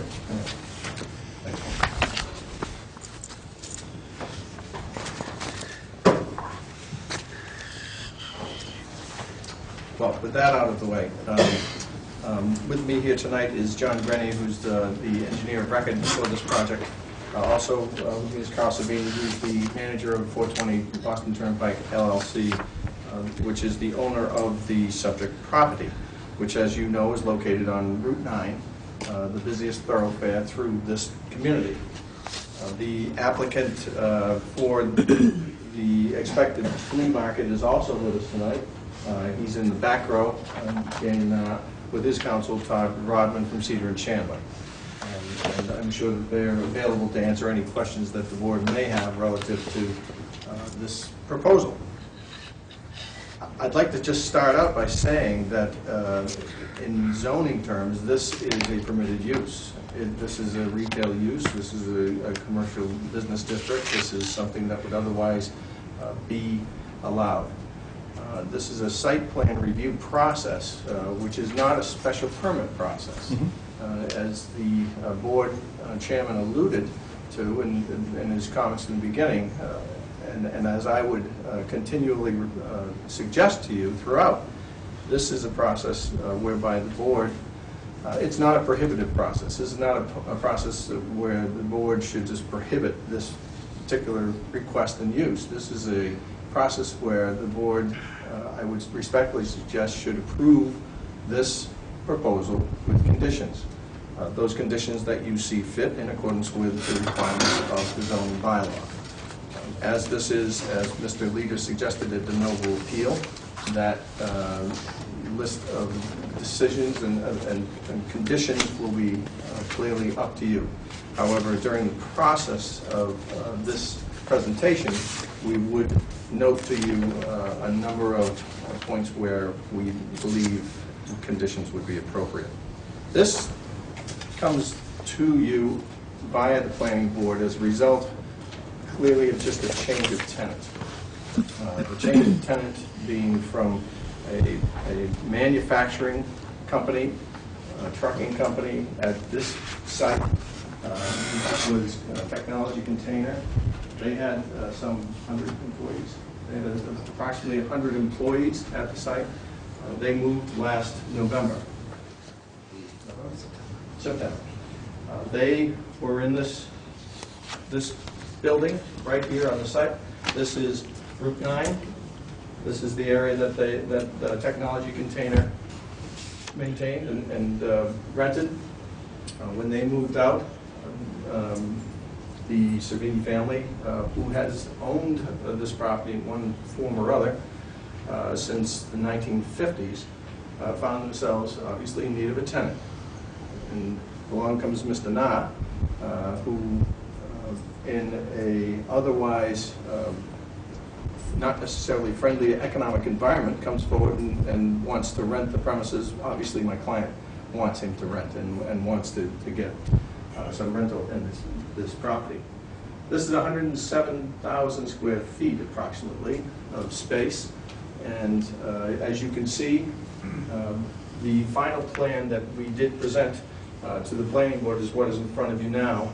This plan shows what it is that we propose, which is striping a portion of the parking areas, and that's it. We're not looking to build more parking areas. We're not asking to build more parking areas. We're not asking to build any more structures. This is a request to simply get a tenant into this facility, get it going, and as part of that process, we are asking to stripe a portion of the parking area. Obviously, striping the parking area involves some repair and maintenance of the parking area as well. That is anticipated. That's part of the agreement between my client and this new tenant. The flea market, in addition to offices, would have flea market area, and it would also have an associated restaurant. The restaurant being not really quite a restaurant where people are going to go out to eat, specifically to go there for it, but it would be a restaurant that is incidental to this particular use and for the patrons as they were to hopefully roam around the flea market, hopefully buy things, and hopefully do business there and keep commerce going here in Shrewsbury. Again, this is a very busy roadway, Route 9. As the board is well aware, it's the busiest in... Mr. Gordon? Well, asking the chairman if I could speak for a moment. Yeah. You're talking about the building, Yes. But the site plan, Right. the planning board never dealt with anything other than the parking lot. Is that correct? That's correct. This was a modification to a parking area. Correct. Had nothing to do with the building from the planning board's point of view. That's correct. The only reason I'm talking about the building, Mr. Gordon, is to get us to the point where we're at, which is why are we here? We're here to talk about a parking lot because a tenant wants to move into a particular unit in the facility. All right. So you're absolutely correct. And I won't belabor the point. Obviously, you get the point. The hours of operation, Mr. Nas here, and he can talk about. Access and egress and signage, there are some points that we'd like to make. The main entrance to this facility would be emphasized in advertising and everything else as on Route 9. Route 9 entrance right here. It's the eastbound lane of Route 9, just after the Oak Street intersection, Oak Street light being over here. As you know, from viewing the site, there's also access and egress for the industrial park generally off of Oak Street. And that has been there since 1954, when this original building was built. Nothing has changed basically since then. These are old buildings. They're old industrial buildings and factory buildings. And the site has not changed appreciably except for an addition here and an addition there since the 1950s. Again, this property has been in the Savini family since the 50s. They're long-standing owners of this property. They've been paying taxes in Shrewsbury for a long time. Right now, I believe the tax bill is around $83,500 for this particular site. They also pay over $20,000 in water and sewer, and they pay over $150,000 a year in Selco bills. They are, in many areas, a good neighbor and a good landowner in Shrewsbury. They pay their bills, and they've been here for a long time doing so. Again, I would suggest to the board, I'm going to let John talk about the specifics for the plan, but this process should not be a prohibitive process. This should be a process where we talk about conditions to hopefully an approval of the site plan of this parking lot review, because that is, as Mr. Gordon points out, that is what this is all about, is the parking lot to this facility, which has existed for a number of years, many, many years, and which we're not looking to change. John?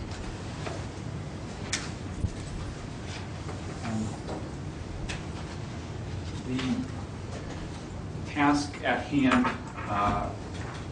as far as engineering plans, was to demonstrate to the planning board that we could provide adequate parking and vehicular movement throughout the parking lot.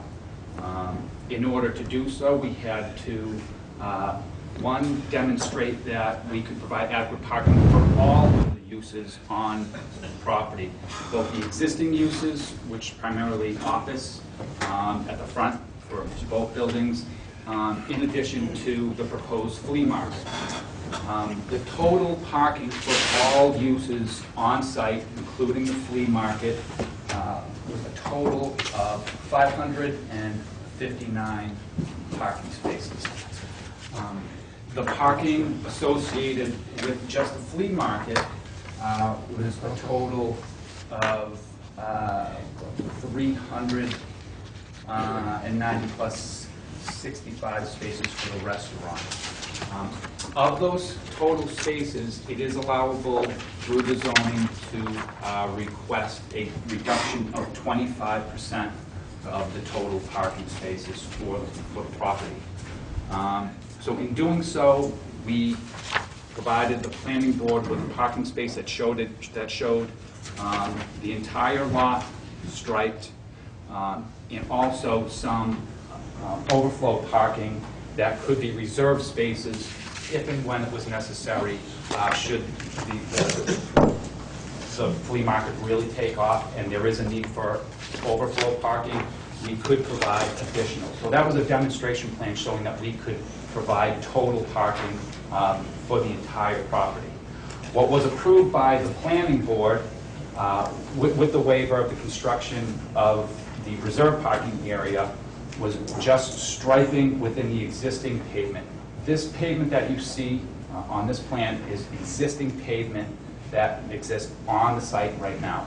What was approved by the planning board was, as Richard said, striping within that parking area so that we provide adequate maneuvering within the parking spaces, adequate parking space sizes.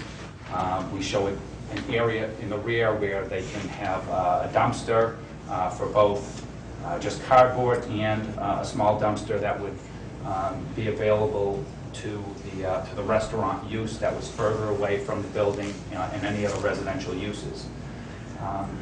In a nutshell, that is what was approved, striping within an existing paved parking area.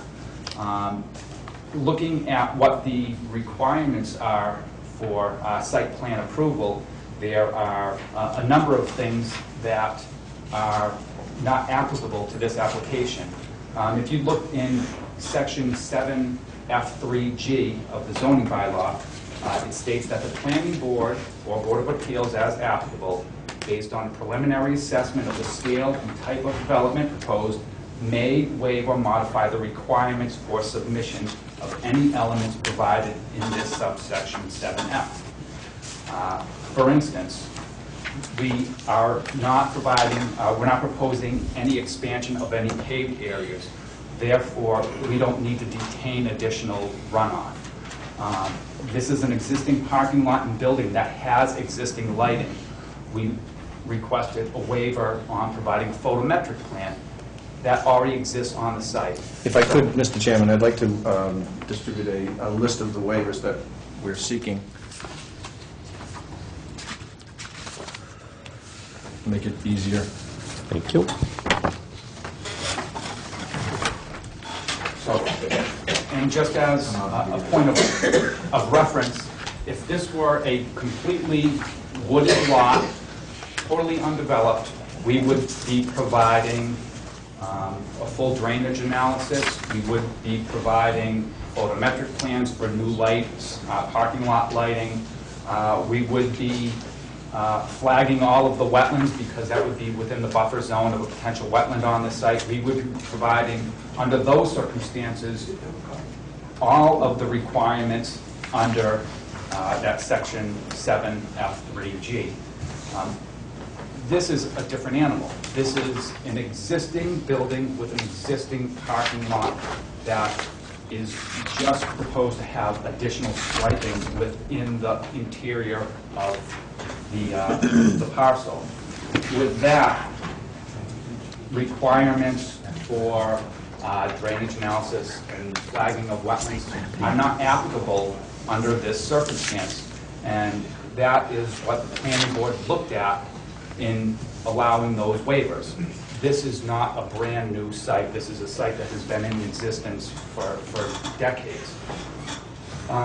So just to reiterate, our task was to show that within the existing paved parking area, we could provide adequate driving, maneuvering, handicap access, providing handicap parking spaces, loading areas for dumpsters, so that the site functions. And we ask for waivers as they do not, a lot of those items do not pertain to this site. We did provide directional arrows, signage, so that people can guide through the site as they turn in off of Route 9. And that was requested by the planning board. We adhered to all of the requests of the planning board so that we could provide safe vehicular traffic and pedestrian traffic through the site. Also, the area where we are proposing the striping, this is in the rear of the property off of Route 9. As you can see, the areas behind the building are wooded. There is quite a distance between this area that is going to be striped to any residences in the back. The elevation difference is in excess of 30 feet, where the neighbors at the rear are elevated about 30 feet above the elevation of the parking lot. And we also, it was stipulated that Route 9 be noted as the primary access to this facility, so that people, to keep people from using Oak Street as a main entrance and exit. So in their advertising, was stipulated that this be noted as the primary access to this parcel. In terms of any changes that would be required for parking, I mean for Route 9, for signalization or access, that is outside the purview of the planning board. That is under the purview of DOT. So in terms of signalization, there may be a need for signalization changes in terms of some of the timing of the signals on Route 9. That is under the purview of DOT, and we will be having an application to go into DOT to address anything along Route 9 that is outside the purview of the planning board. We also looked at the traffic counts coming in and out of the site. We did a traffic study, and in order to do that, we had a traffic engineer look at similar types of facilities, as this is kind of an odd duck. It is not something that is a standard use, so we looked at other facilities of this type of use. And with that, on the Saturday peak hour, I believe that the traffic on Route 9, there was an increase of maybe 3% to 4% during the peak hour on Route 9. I've submitted those traffic reports to you. Which again, if there was anything that needed to be changed, that would be potential signalization change, which is under the purview of DOT. And we've done the studies with our traffic engineer that would be submitted to DOT to address any of those issues. And again, that is not something that is addressed or under the purview of the planning board, as it is a state highway. I believe I've touched on all the major points as part of the process, and I think I put it to the chair with a Richard with any additional items. If I could just note, Mr. Chairman and members of the board, this is, and as I said to the planning board, this is the first step of many steps in the upgrade of this property. This process, if approved by this board and others, will result in a great improvement to this building and to the property in general. It's fire and safety improvements, which obviously the fire department will be very happy about. There'll also be permit fees and things of that nature that will be generated. I think it is important to note that our clients obviously are here. They've been here. They're long-time residents and business people in Shrewsbury. I misspoke. They haven't owned it since 1954. They've owned it since 1978, 33 years, going on 34. But I would respectfully suggest that they deserve a positive reaction in terms of moving forward with this property and moving forward with upgrades to the property through this site plan review process of the parking lot. With specific reference to the reserved parking, I would note that we firmly believe that this is a weekend use. We're talking about Saturdays and Sundays. The other business owners in this industrial park are not there generally during the same hours that we're talking about. So this is an offset timing issue, which allows us to be comfortable in asking you, as we did the planning board, to give us this 25% reduction in parking, because we feel that there is sufficient parking here to meet the needs of this particular owner. Now, I'm sure that Mr. Howard will probably want to address the number of stalls and things like that, because that has been an issue throughout this process. But we feel confident that with this offset timing and the fact that these vendors will be using this facility only on the weekend, aside from a day during the week, which I believe we suggested would be a Thursday for loading and offloading of items in and out of the loading docks for the various vendors, they would only be there during the weekend. So we feel confident that we're addressing the parking requirements. That is one of the main reasons for the reserved parking waiver that's requested.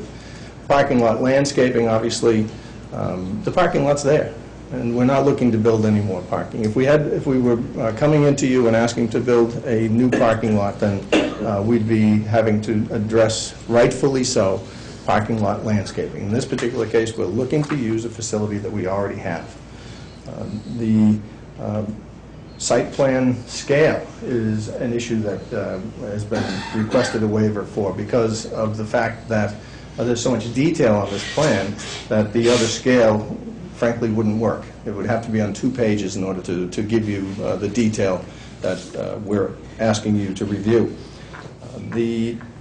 The existing and proposed topography and proposed grading, well, obviously we're asking for a waiver of that because we're not looking to do any grading. We're not looking to change the topography or the grades here at this parking lot.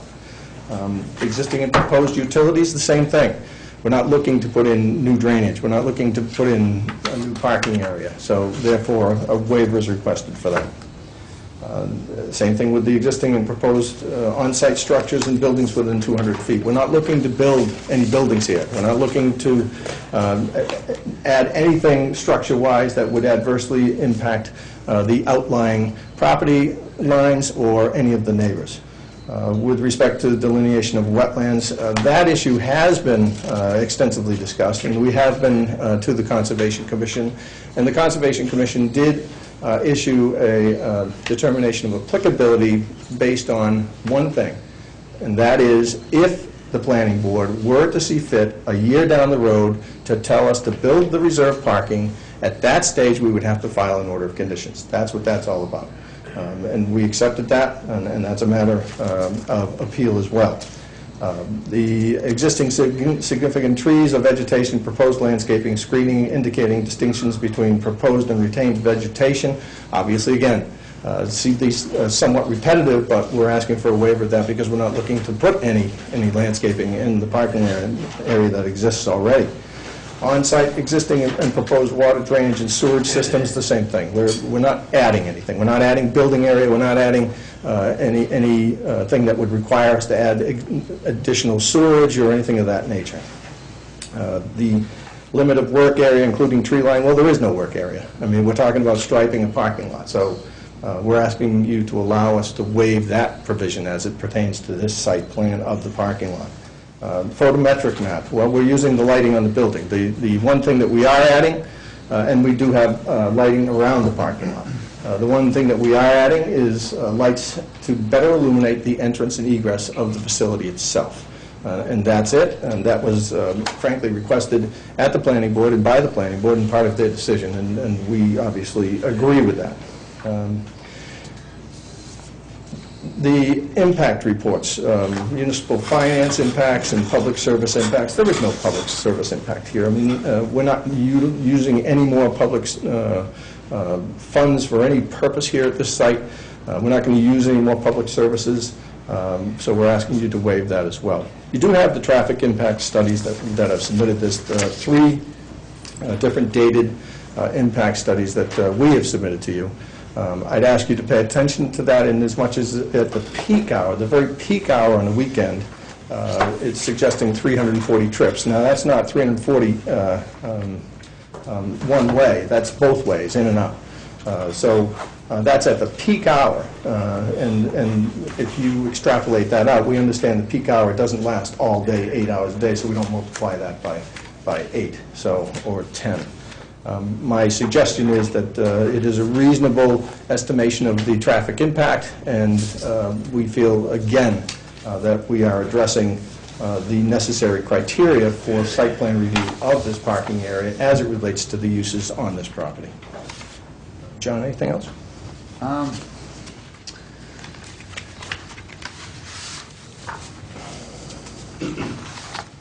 There was one of the conditions of approval that you brought up, I think was regarding the traffic. It was requested, or it was part of the decision of the planning board that during the hours of operation that they do have an officer on site directing traffic. Another condition of approval was that the applicant or the owner is to take traffic counts or in and out of the site on, I believe it was either Saturdays or Sundays, and provide that information to the engineering department so that the engineering department and the planning board can keep track of the traffic that is in and out of the site, so that they can make sure that there is adequate controls of traffic in and out of the site, and should the traffic increase, that they can get a good feel for that if they were ever to recommend that any reserved parking get built out. So built into their approval, one of their conditions was a monitoring of the parking inflow in and out of the site, so that they do get a good read on that, which I applaud them. They did a good job in conditioning that so that they do stay on top of one issue, which could be some of the traffic in and out. So if there is any dispute about the total traffic counts coming in and out of the site, we will know that, and there will be record of traffic coming in and out of the site, so that the planning board, when they review this after a year, can make an informed decision. And I think, Mr. Chairman, that in light of your previous statement that we'll be addressing the 7 issues that are noted in the bylaw, right. I think we've addressed those to the extent that everything is on the plan except for those items that we've asked waivers for. But John does make a good point, and honestly, that's one of the reasons why I had wanted to put the planning board decision in total, because there were a number of conditions attached to that decision, that, such as the monthly monitoring by the applicant, which would enable the engineering department to make a determination as to whether or not there was any issue with numbers at the site. That is a very good example of the kind of conditions that would be appropriate in this particular case.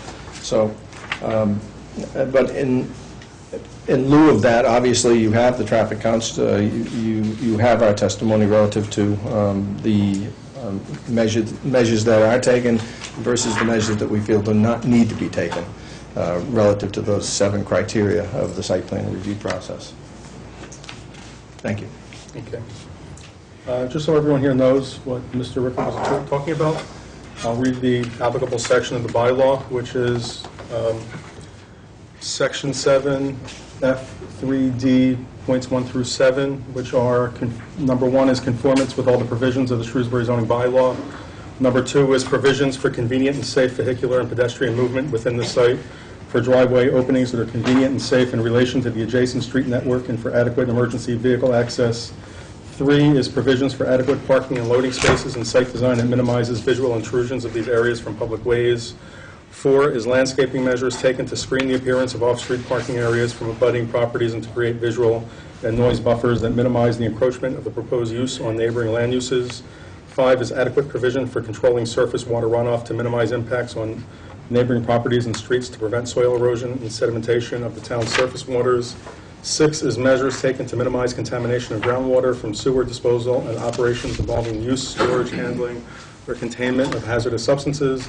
And 7 is the use will not create a nuisance of noise, odor, smoke, vibration, traffic-generated unsightliness, or other conditions detrimental to the public good. So going forward, I'd like to limit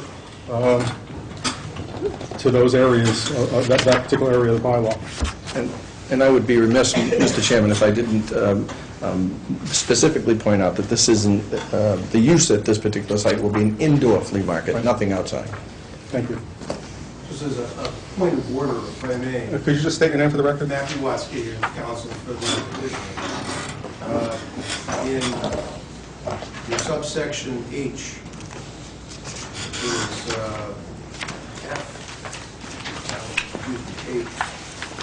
it's criteria for site plan approval on page 76 of the bylaw.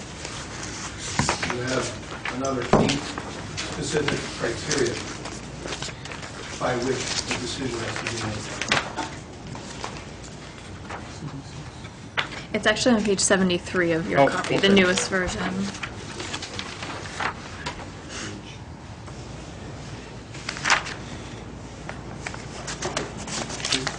Which one? H, criteria for site plan approval. My H is earth removal. Yeah, that's what mine says too. Nope, it's subsection H within the site plan review. So on my copy, it's page 73. We might all be working from different printouts. This is, okay, I can that's read them. 72 for us. Oh, okay. Criteria for site plan approval? Right. Yes.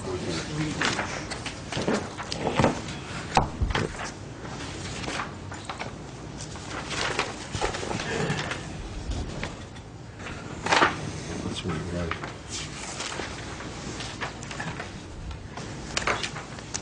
Did you want my version? No, I got it here. Yes.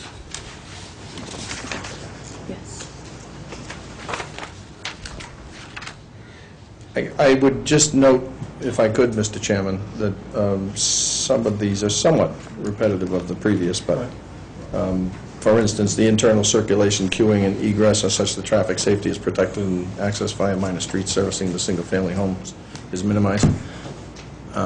We've addressed that in the plan. If you want John to... What's that? Well, hold on. Yeah. If you wanted to read it into the record, that's fine. Yeah, okay, what Attorney Watsky is talking about is criteria for site plan approval. And basically, the bylaw reads, the planning board shall approve a site plan only upon determination of the following. 1 is internal circulation, queuing, egress are such that traffic safety is protected and access via minor streets servicing single-family homes is minimized.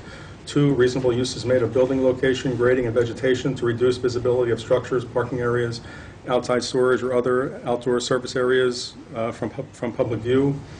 3, adequate access to each structure for fire and service equipment is provided. 4, utilities, drainage, and fire protection provisions serving the site provide functional service to each structure in paved areas in the same manner as required from lots within a subdivision. 5, lighting of structures and parking area avoids illumination on adjoining properties. 6, proposed limit of work is reasonable and protects sensitive environmental and/or cultural resources. 7, the site plan as designed will not cause substantial irrevocable damage to the environment, which damage could be avoided or ameliorated through an alternative development plan. 8, all other requirements of the zoning bylaw are satisfied. So, we find ourselves dealing with It's the same. somewhat repetitive provisions. However, we're dealing with internal queuing and things of that nature, which Mr. Grenier has discussed. The reasonable use being made of the building location, grading, and vegetation to reduce visibility of structures. Well, the parking area is somewhat enclosed by buildings and by woods. You have what I would call wooded vegetation around the site to the rear, and from the front, as it faces Route 9, you have buildings blocking the parking area from the street. So you have plenty of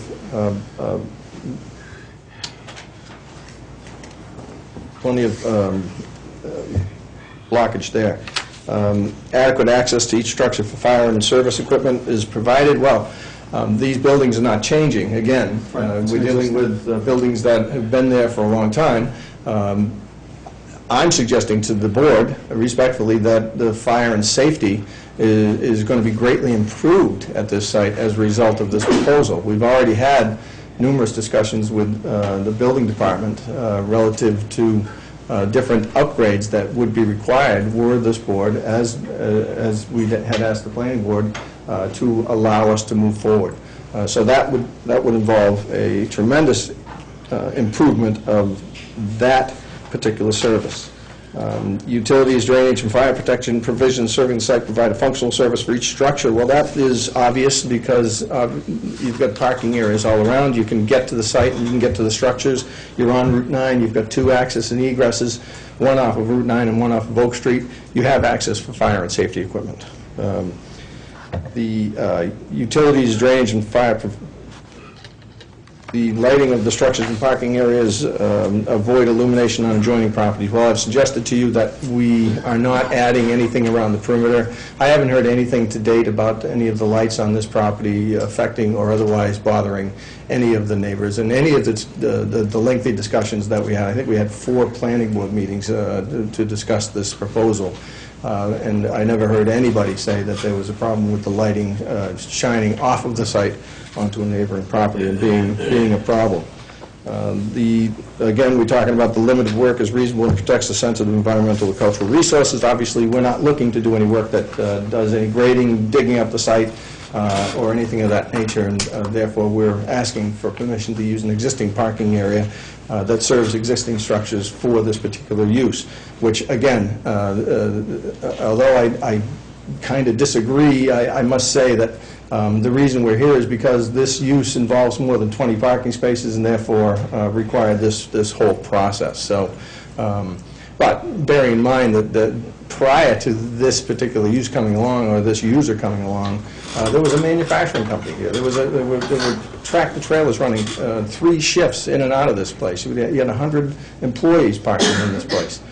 This was a busy facility. So would you say that this use is less detrimental? I think it's less detrimental myself because I think that it is actually a reduction in heavy traffic. But that's for obviously the board to decide.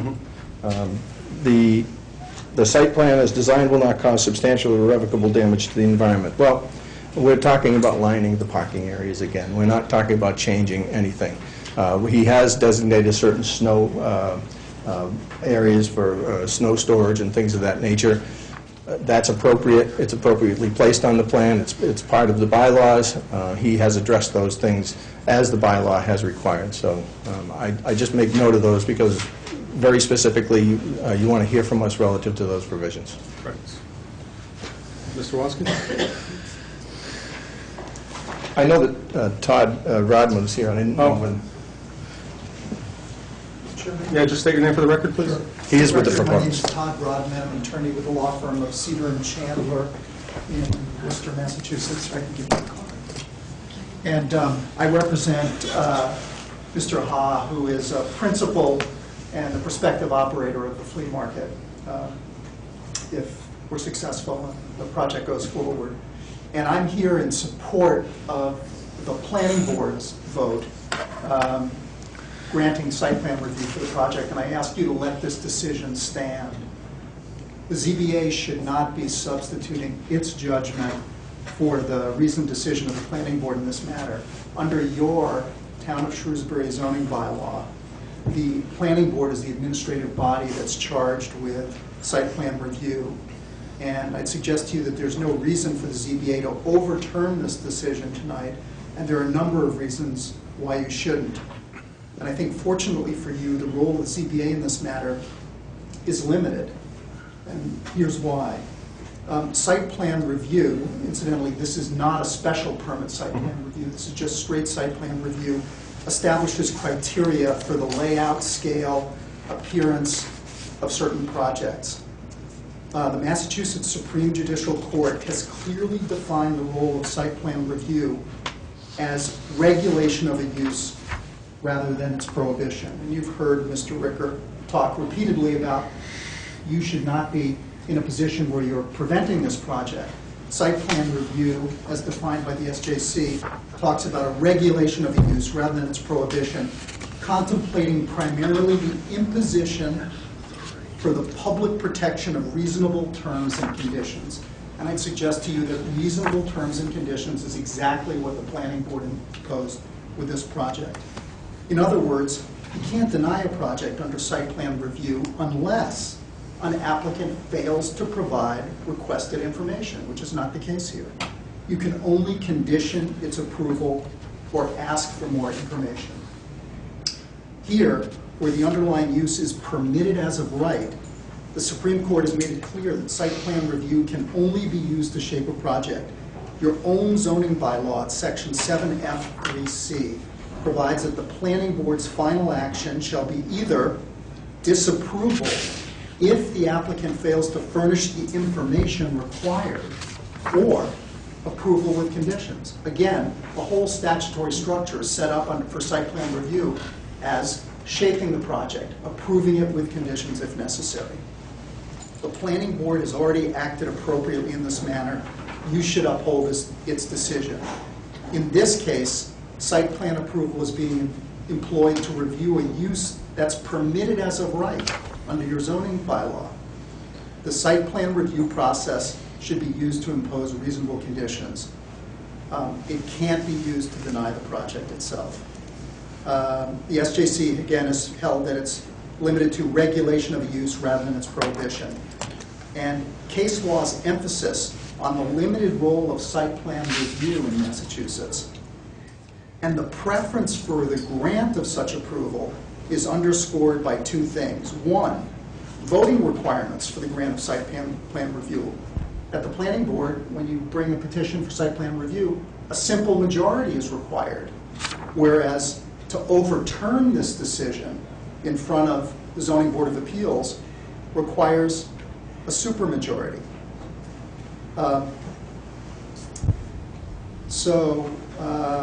I understand that the neighbors of this project are not happy that a new commercial venture is being proposed. They've expressed their opposition already through a lawsuit filed with the land court. I'm asking you to act in accordance with your own zoning bylaw and state law by denying the neighbor's appeal, upholding the planning board's decision, and allowing them to continue to exercise their right at the land court. And my client and I would be happy to answer any questions now or later. Okay. Could your client explain to us what his operation is? Sure. In terms of the operation, in terms The of the operation. proposed flea market? We're talking about a flea market with between 80 and 100 vendors. Yes. Proposed if the full 107,000 square feet was occupied. 2 days a week. Said it in some days. Hours? 9 to 5. 9 to 5, 2 days a week, 1 day a week for I guess, moving in and moving out of merchandise. And what day would that be? We talked about a Thursday. Thursday? There would be what's been talked about as a restaurant, which really we're not talking about drawing people in from the surrounding areas. It would really be providing food and drinks for the people who are at the property during the day. And who would operate that? So the proprietor, That's his experience. Restaurant? Yes. among other things. Among other things. He also runs a restaurant. And what experience do you have in operating a flea market? I never worked in a flea market, but I worked in flea market about 15 years. So you know the ins and outs of the operation? Yes. We're getting inside the building. And which flea markets have you worked at? I work in Rhode Island, I work in Boston, and I work in Grafton too. And are they similar operations to what you're applying for here? Yes. I think just a clarification, I think Rhode Island is probably more like it, right? Yes. No. The Cumberland, Rhode Island facility. And are they in the same type of commercial development as this building? Yes. With same access onto the property? Access, parking, access off of a road or... Yeah, it's like a very narrow access from the roadway. Well, if I could just interrupt, I think if you were to look at the Cumberland, Rhode Island one, you'd know that was in some business, commercial, industrial buildings. It's in amongst. Similar to this? In amongst. Not. This is kind of a unique thing where you have them all the buildings, right? But there's a multi-use of I think owners as well in Cumberland, Rhode Island. Obviously, the Grafton Flea Market is different. That's right on the highway. You have one up in Lancaster. That is there together with another an Agway that's very busy on the weekends as well. But they're all on good access roads, and such as this. That's all I have. Okay. Anyone else have anything for Mr. Rodman? The owner. I just don't want to see it off that the planning board's decision was based on a parking lot. And it was based on site plan review, which pretty much doesn't let you turn it down except for the two reasons that were given, but does let you add conditions which were done. I think we should examine it, but I think we should examine what the planning board did. Was it arbitrary and capricious? Or were they reasonable conditions for a facility of this type, or for a parking lot of this type? I state that I think reasonable conditions were given, and ask that we not change it, but we're going to listen to more people. Yes, we are. Now, the decision that the planning board made, what did they decide on the parking lot before the striping is done to improve the parking lot condition? I don't know offhand. Patching. But we were patching it, I know that, and we were going to watch it for a year, and if the reserved parking was necessary, that would trigger another planning board group of hearings, and that would trigger the Conservation Commission to have, to reopen the hearing. So are you going to be monitoring the way traffic flows through the property, condition of the pavement? Are those all things that are going to be... Whatever was in the decision. But that's what I'm asking, I don't know... Well, I don't have the decision in front of me, I don't remember. Again, that's one reason why I wanted to submit the decision, but I would just point out that another thing that we haven't discussed is that Mr. Ha has agreed that He would have police detail there on the weekends during these business hours, yes, to help with any traffic issues or anything of The that flow of nature. the traffic. Yes, and that was one of the conditions that the planning board put on it. Another condition was that the parking areas would be patched appropriately so that there wouldn't be any trip and falls and things of that nature. That is an agreement, by the way, between my client and the proposed tenant anyway, so obviously it's not a problem for us. It's regrettable that I can't put the decision in, apparently, because I think that it would be very useful, not necessarily for the truth of the matter asserted, as they say in court, but for just reference, so that the board would have some idea of the kind of conditions that were put on by the planning board.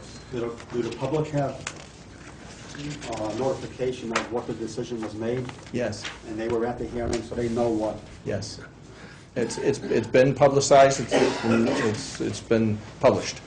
Every condition was read into the record at the last planning board meeting when the decision was written. So they all have knowledge of it. And could you also just reiterate why it was a planning board approved, why it needed planning board approval?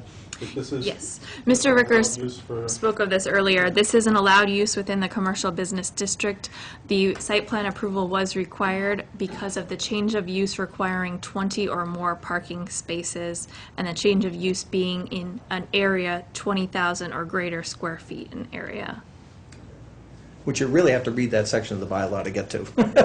So I had some issues with that, and I continue to have some issues with that, because I think that is unfortunately not a business-friendly type of provision within our bylaw, because I think landlords should be able to change their tenants without having to go through this type of cumbersome process, frankly. But that's just me speaking. Okay, quick question. Sure. Similar to conservation, if the reserve parking lot is to be built, all of these waiver requests, I assume, would have to come up in front of us, and we would have to approve all of that. They would all come back. It would be a new process, as I understand it, for a new plan to be approved with parking spaces, similar to what we proposed, obviously, but that's not what we're proposing now. I understand, you're Right, proposing right. existing, but I mean, just if the planning board does require it, then you would be back in front of us for all of that. And we would be back in front of the Conservation. Conservation Commission as well. Not in front of you, we would be back in front of the planning board, and of course, if there was a site plan appeal then yes, we would be back before you. Okay. Is there a time period put on that? A year, A year. yeah, to see how things are going. No, and I also saw traffic counts, but how many people are going to be in this building at the peak of this operation? It's going to be a pretty big crowd. I would say yes. I would say hopefully, for the business owner, hopefully, this is 107,000 square feet of space. It would be great if 500 or more people were inside this facility shopping and eating and doing things that Commerce would love to see here in Shrewsbury. Flea markets have changed in their scope and nature over the years. It's not like the old Grafton flea market necessarily anymore. There are a lot of new items sold these days in flea markets as well, so the nature of it has changed. So you're going to see, yes, I would assume that it would be wonderful for Mr. Hart if we see 500 to 700 people in there at any given time, yes. No, it's great for business, but I guess my question is kind of leading to it, if any people start wandering around off of the site and whatnot, I mean, Well, I can tell you that the nature of the site kind of dictates against that. I mean, you've got Route 9, which is up above. Yeah, they over won't be here. crossing that. You've got Oak Street, which over here, but that's a good walk out to it. And you've got woods and wetlands all the way around the site here. It's not like you're going to see people wandering up through the woods here. There is also a 30-foot, approximately, as John pointed out, approximately a 30-foot grade difference between the houses up on Beverly Hill Drive and this parking lot, which sits down below them. I mean, the whole site is pretty well enveloped in a bowl type. But a wander off won't be easy. I would suggest not, unless you wander off on Oak Street, and that's a long walk.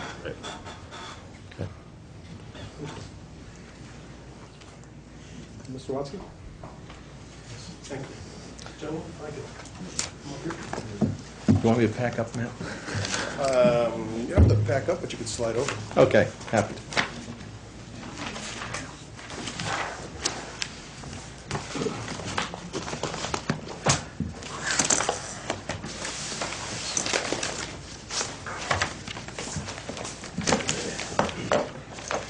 Thank you, gentlemen.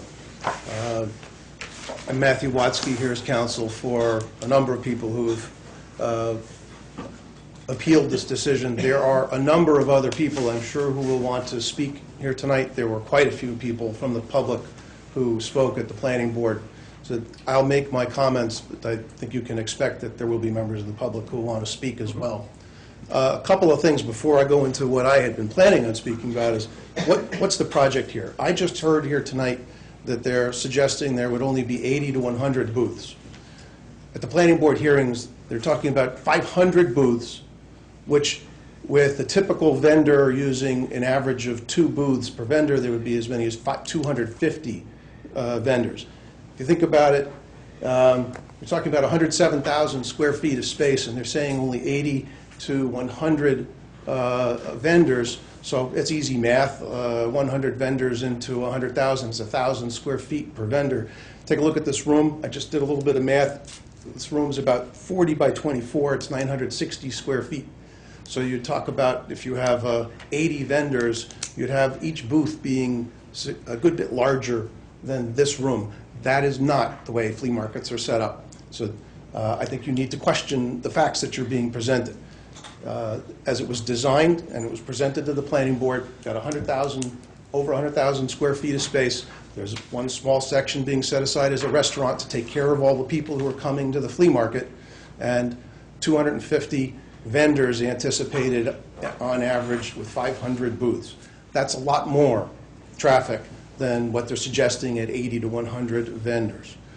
Just the parking for the vendors themselves, if they have all the booths taken care of, that's 250 vehicles right there.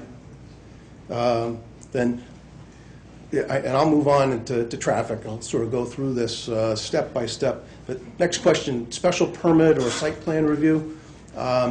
I don't think that this project qualifies for the standards for either of them. It was filed under a form that's for special permit and site plan review. One of the criteria that the Supreme Judicial Court has set out for site plan review, because there is nothing specific built into the zoning law about site plan review, so it's really a creature of judicial interpretation. Site plan review is something where the court says under the rules you're not able to simply deny a permit because it doesn't meet your regulatory criteria. Your bylaw actually, however, has provisions in it that allow you to consider a project and to deny it if it doesn't meet the criteria. And so in my view, actually, although this is called site plan review, it isn't. It's a special permit. But whether it's viewed as special permit or site plan review, it doesn't meet your criteria either way. Let's talk about site plan approval. Why doesn't it meet the criteria? Pardon? Why? I'll go through that. There are a lot of different criteria that this project doesn't meet.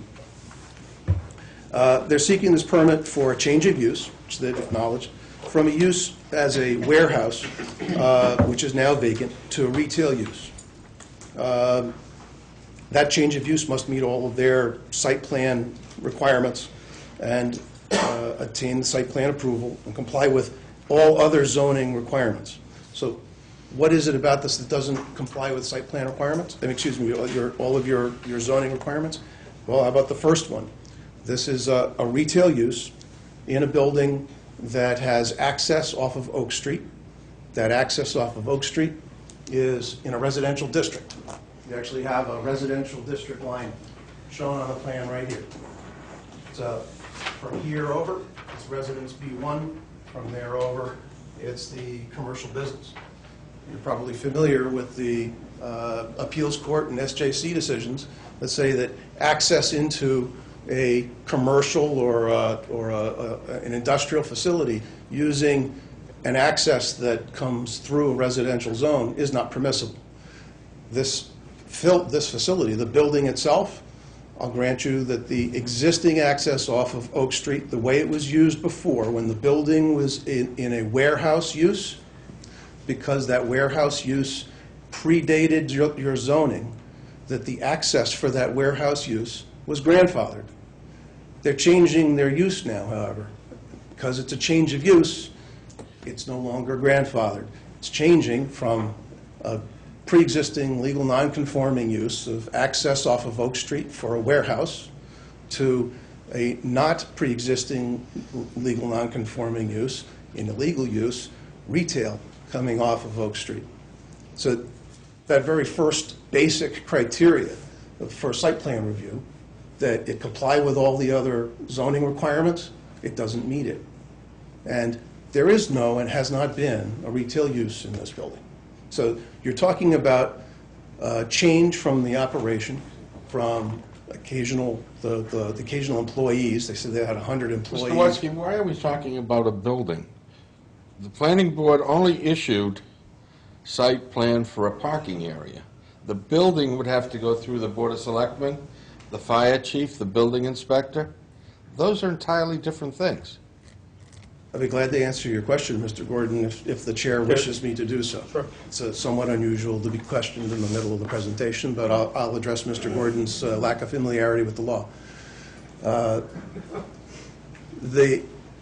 As I said, the use of the access driveway from the site, with that access driveway serving the vehicles that are coming in and out of the site for the use that's being made inside the building, has to be consistent with the zoning that that access drive is passing through. So you have a retail use inside the building. The retail use is creating a retail use intensity traffic, and that retail use intensity traffic is proposed to pass over their access and onto Oak Street through a residential district. It is not permitted. So they could seek a variance, but they haven't. They could seek, although I don't think they're eligible for it, they could seek a special permit to expand a pre-existing legal non-conforming use. But if you think about the criteria for change of a pre-existing legal non-conforming use, that allows you to change the use, the existing use, to expand it in some way, but it doesn't allow you to change it into a completely different use. So if they had a manufacturing facility going on there that was building auto parts, and they changed it to manufacture clothing, they could continue to do that. If they had had a large restaurant, bakery, let's say, and it's producing baked goods, and they chose to change it from baked goods to some other food type, or to some other manufacturing, they could do that.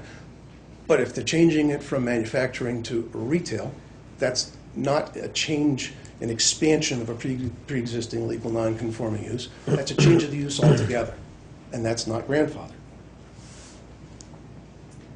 So that's a basic bump in the road, let's say, for this project. And it's important because when you're talking about, and I'll slide into the traffic analysis now, and I have some papers that I want to provide to you. They're really all materials that have been submitted to the planning board.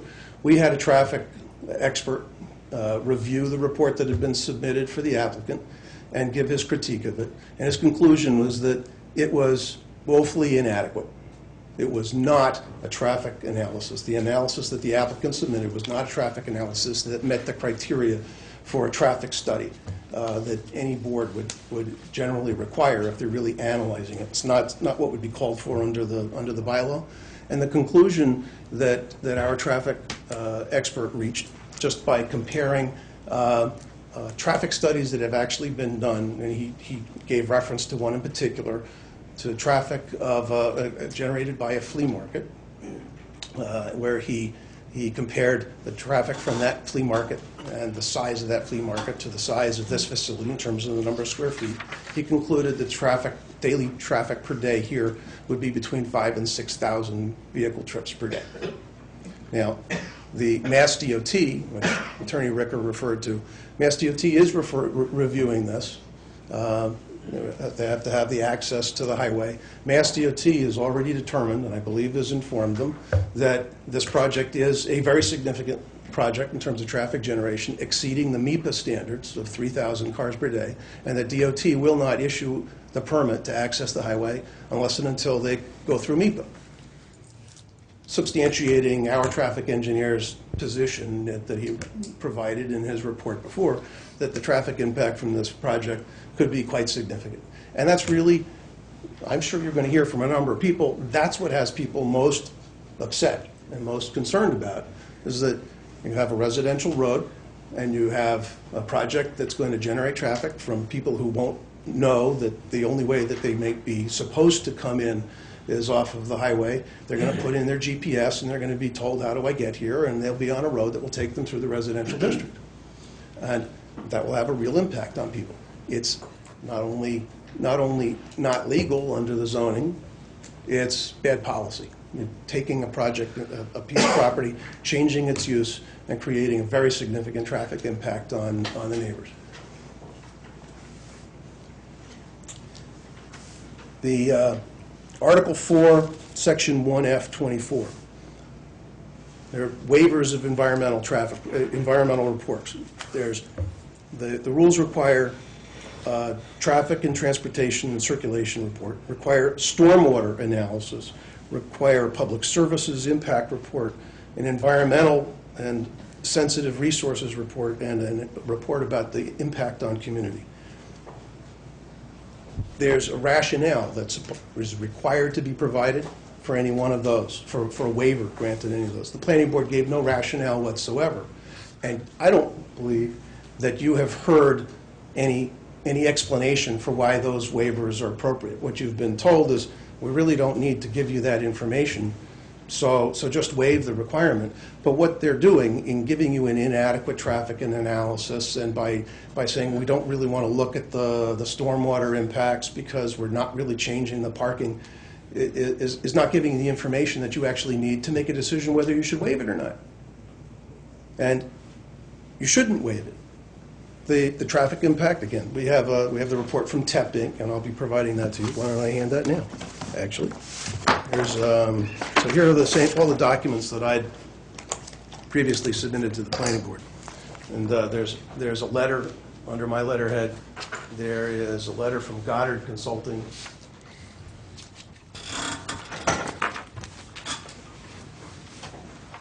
Yep. Gordon, would you like another? I would, because I don't, this is the first time I'm hearing this. No, you've heard it all before, Mr. Gordon. Perhaps you weren't listening. I don't This know. is a de novo hearing, as you said. Yes, Everything yes. is brand new. Well, Do you also have a copy for the ZBA record? I'm afraid that my copier ran out of toner at that when that last piece was completed. Can I just interrupt for Sure. 1 second? Kristen, is that true, you know, Is what- an existing, if, because I don't sit on the planning board, if someone is coming in on an existing building and an existing parking lot, would you require, are there cases where you would require stormwater runoffs, or that it would not be waived?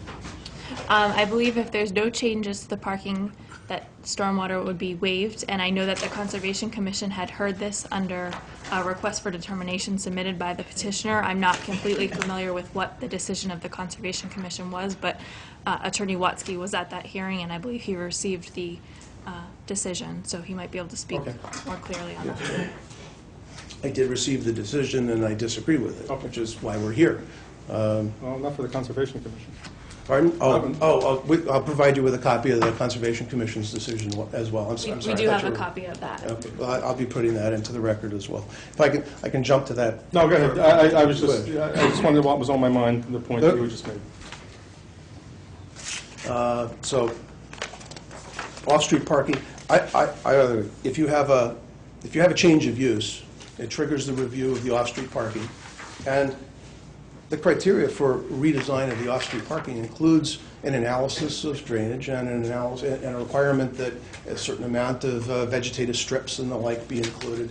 It doesn't say that just because it's a previously existing paved area, that if you change the use, that it stays that way forever.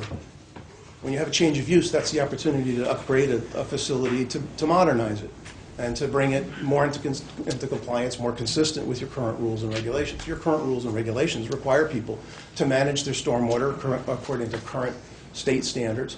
They require vegetated islands that break up the expanse of the pavement. And what you have here isn't a parking lot that's been pre-existing. What you have here is a warehouse building that had a paved area for the trucks to come across and to be stored. So it's not as if it was a parking lot in the way you think of a parking lot, your typical commercial, retail, or office building. It's a large paved area that was basically unpaved and unmaintained, and that they haven't provided any details about how stormwater actually is managed, although if you go there, you can see a large area where, I think it's in this location, where during heavy rainstorms, apparently the water just sort of sits there for a long time until, I don't know, it percolates through the ground or something, because there's a dark stain on the surface of the ground. Our wetlands consultant, when he took me out there, pointed that out. It's not a facility that's complying with current stormwater management concepts of ways to reduce the sediment, which is one of your criteria in your bylaw, take pollutants out of the water. They haven't given any analysis whatsoever about how this facility, as it's currently designed, is going to try to comply with, or the extent to which it complies with, the current standards. And that's really the basis for the wetlands appeal. The Conservation Commission, in response to our request for determination, Attorney Ricker said that an application has been filed with the Conservation Commission and they ruled on it. That application was an application that I filed on behalf of my clients, asking for a determination of applicability. Why did we file it? We filed it because we requested the planning board to insist that the applicant apply to the Conservation Commission so that the planning board would know and have an actual determination of where the wetland resources were and the extent to which stormwater requirements would be imposed. The planning board declined, so we don't need to know. It's not our issue. That's the Conservation Commission's issue. But in the bylaw, one of the criteria for a site plan review is for the site plan to show all the sensitive resource areas, to show all the wetlands, and to show them accurately. Our contention is that they weren't showing them accurately, they were inaccurately designated. And in fact, what do we have as a ruling from the Conservation Commission? Well, I'll give you this.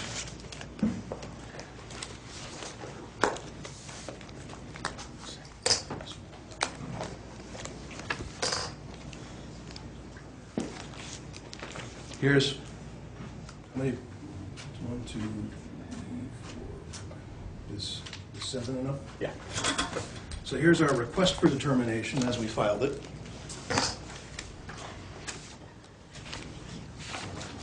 Thank you. And here's our appeal to DEP with a copy of the actual decision the Conservation Commission made.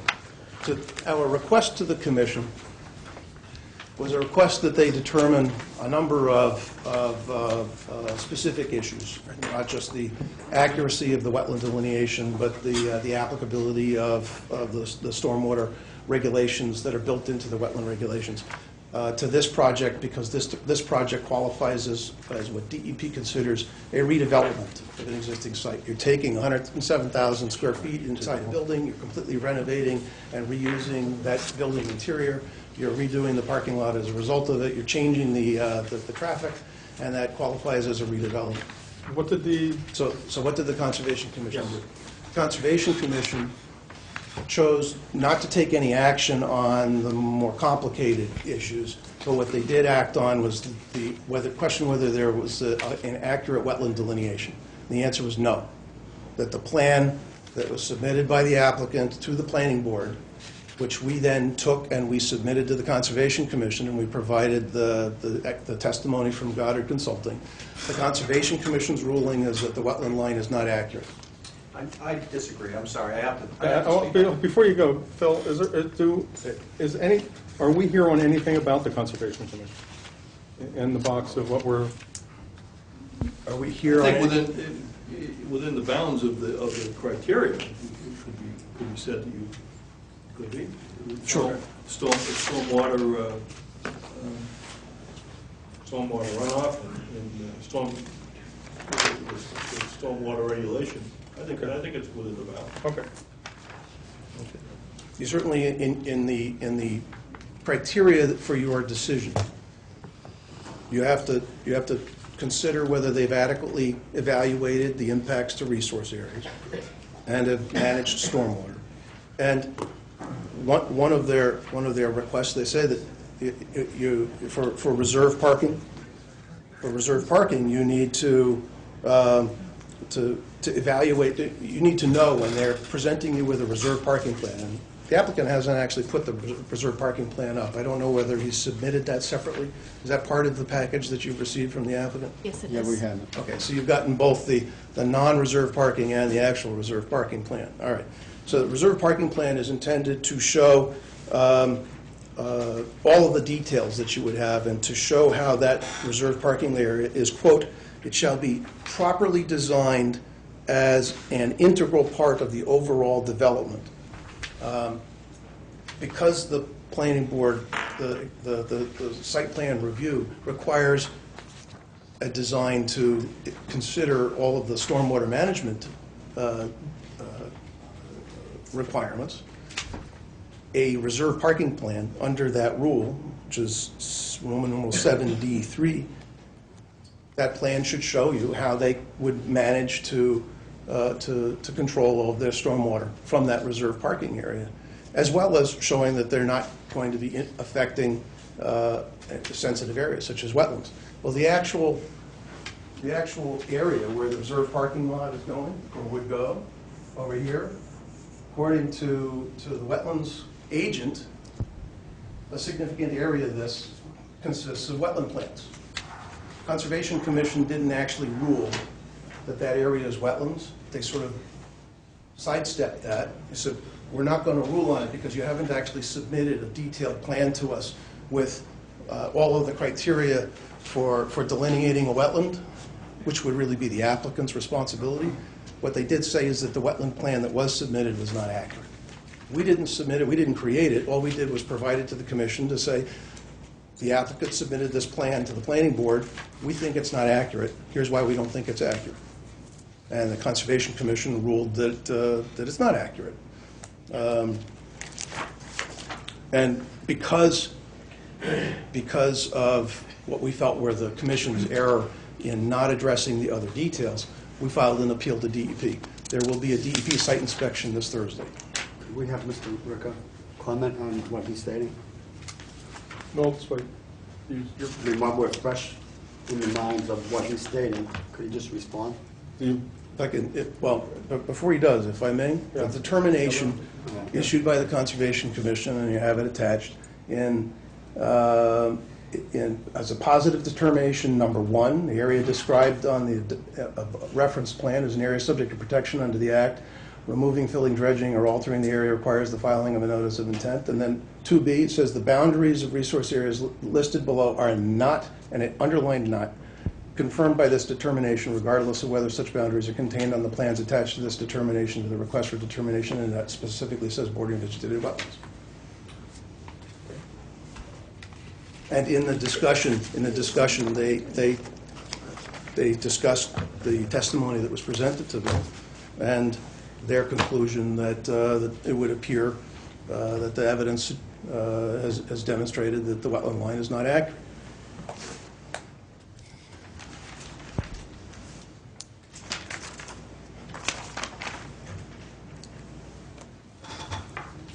You have, but if you want to take a moment and have Mr. Ricker address that, I'd be glad to have him do that. I don't think it's necessary to get into a debate, but it is important for you to understand that the wetlands were not even depicted here. It was shown as an approximate wetlands delineation. It would never gone out and flagged. Nothing was ever done in that respect. So all the Conservation Commission was saying was, if you do disturb this area with reserve parking later on, we're going to expect you to flag the wetlands and to appropriately address that type of stuff. So, I mean, it wasn't that we somehow did it inaccurately. We didn't. It wasn't, there was no depiction at all, except I believe the statement on here, John, says approximate area of existing wetlands. Yes. So, I agree with them. That's what the plan says, is approximate edge of wetlands. And then they proceed, they show it ending. So it's shown as ending here, and then it shows a snow storage area here, and it has a snow storage area over here for the reserve area and the reserve area. And the snow storage area, according to Goddard Consulting, is in the wetlands. Or immediately adjacent to it. Conservation Commission declined to make a specific ruling on it because they said they don't have a plan where the flagging was actually put and put the plan overlaid over where the snow storage is. All they said is it's not accurate. That's good enough for me.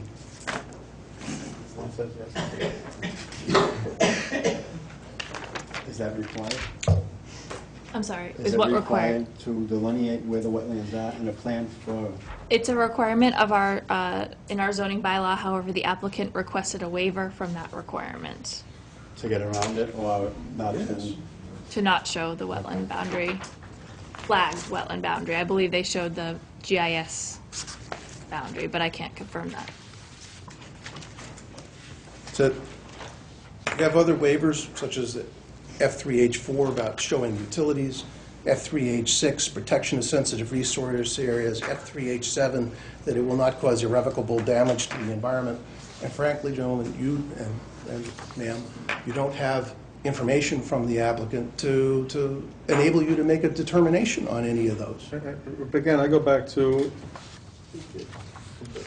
well, you say it wasn't a parking lot, but I don't see it as much of a different use.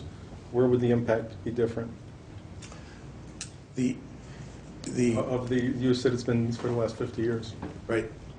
I think that's exactly the point, Mr. Chairman, is that if it's been used for the last 50 years and it hasn't changed its use, just as in zoning, if you have pre-existing legal non-conforming uses, the concept in zoning is where possible to extinguish pre-existing legal non-conforming uses so they don't change significantly. That is, they don't necessarily last forever. You take the opportunity to upgrade something. You have stormwater management policies built into your bylaws. DEP has stormwater management policies built into its rules. You have work that's taking place that's going to be a redevelopment of an existing site. That's when you take a look and you upgrade such a facility to the maximum extent practicable. But it's not required. I go back to what my town planner and the town engineer, I'm assuming town engineer, looked at it. And again, I believe what you just said before, that in other cases of similar nature, that's something that you typically would waive. Correct, and we do not consider this a redevelopment project, it's a change of use. So you're changing use. Well, I see a driveway or a parking lot still being a driveway and a parking lot. But, okay. All right. Well, we can agree to disagree. I mean, the significant difference is the intensity of the use, that you have many more vehicles using it, more potential for pollution. In fact, that's one of DEP's criteria for determining the triggering mechanism for redevelopment is having a significant number of new vehicles. 1,000 is the number the DEP uses. And here we have a facility that, according to the traffic study that we extrapolated from about a different flea market, there could be 5,000 to 6,000, assuming that you have the 250 booths and 100,000 square feet. So with that level of traffic, you have increased pollutants. You have, therefore, potentially dirtier stormwater. And it's something that you then take the opportunity to look for ways to manage that stormwater to reduce the pollutant. So that's the stormwater issue. The bigger thing, and I'll wrap up and sort of hand off to the members of the public. The bigger thing is and the most obvious, I think, is the traffic impact on the neighbors in the residential zone, the lack of control of it, and I'll go back to what I started with. It's a change of use that's creating an intense traffic retail use in a residential zone. So thank you, gentlemen, and ma'am, for listening. If you have questions, I'll be glad to take them, or we can just open it to the public. Mr. Watsky never answered my question about the parking lot. He went right into the building. I wish you could answer my question on the parking lot that the planning board decided on. Your question was about the parking is lot. about the parking lot. You're asking why are we focusing on the use that's taking place inside the building rather than on the parking lot? Is that right, Mr. Gordon? Which was not in the purview of the planning board. Well, that's with all due respect, Mr. Gordon, I disagree. That if the parking lot is being used for a different use, you need to know that. And from that use, you need to consider the intensity of traffic. In fact, you accepted, without questioning, the traffic analysis that was presented by the applicant, which was focused on the retail use being made of it. So you were paying attention to it in the hearing. You considered the change in use inside the building and that this is retail. Right. It's being used for parking either way, correct? It is, arguably. Question is storage of a semi-tractor trailer parking, or is it storage? I don't know. I don't know how precisely it was used before. What I know is that the interior of the building was used for warehouse. It was used as manufacturing since I've lived in town as well. Yeah, there was a plastic plant there one time. But I can see Mr. Gordon's point. It's an allowed use for the building in commercial business districts. I won't debate that. A retail use is an allowed use for the building. It's not, however, an allowed use for the driveway as it crosses over the residential line. Question, Krista. We had a meeting, we were talking with, I think, with Patty at one point. Is there a certain limit on where can you? Yes, there's yes. And it's shown on there. In our zoning bylaw, there's a provision that if a lot is split between two zoning districts, the zoning district can extend 30 feet. So we're split between a commercial business district and a residence district. So we could show the commercial business district extending 30 feet into the residential district. And a portion of the driveway falls within that commercial business district. A portion falls within the residence district. However, I am not sold on the change of use disallowing the grandfathering of the access at that point. If you add the 30 feet based on the bylaw, what is the entire driveway within? No, it's not. Okay. And there's other uses within the property that are still remaining that would be allowed to use that entrance and exit. Okay, and so in the opinion of you, and I'm assuming in your department, this is not a changed use then? It's a change of use. However, I am not certain if the change of use would prohibit the access point onto Oak Street. Okay. Mr. Chairman, just to help clarify, the zone line is here. So you have a sort of a solid and then a dashed line, a darker line. Right. And then the 30-foot offset is actually shown on the plan. So here's the zone line, and here's the 30-foot offset. So in terms of how much of the driveway is in the residential zone and outside of that 30-foot setback, it's from here to Oak Street. Okay. Good.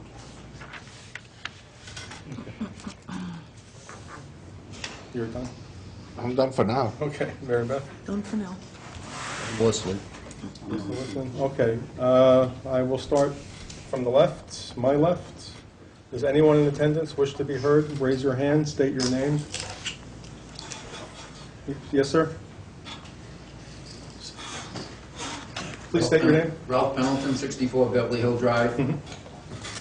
The biggest concern that I have is the safety and traffic concerns on Oak Street and Route 9. And the community impact in the neighborhood due to traffic is another concern. Changing 420 Boston Turnpike from low-intensity warehouse to a high-intensity retail use is a major change and needs to be addressed. To get a better understanding of the change to retail business at 420 Boston Turnpike, I called the police chief in Cumberland, Rhode Island, about the big flea market retail operation in Rhode Island. The chief said the opening had thousands of people from surrounding towns causing traffic concerns. The fire department at one point was considering closing down the retail operation because of overcrowding. The police had a very heavy presence at the retail market because of safety concerns. The police stopped the retail market from selling certain products and removed them from the location. These are the same safety and traffic concerns we will have in Shrewsbury retail operation at 420 Boston Turnpike if the permit is approved. Keep Oak Street safe. Sir in the back. Ranjit Lobo, Prabhu, 65 Beverly Hill Drive.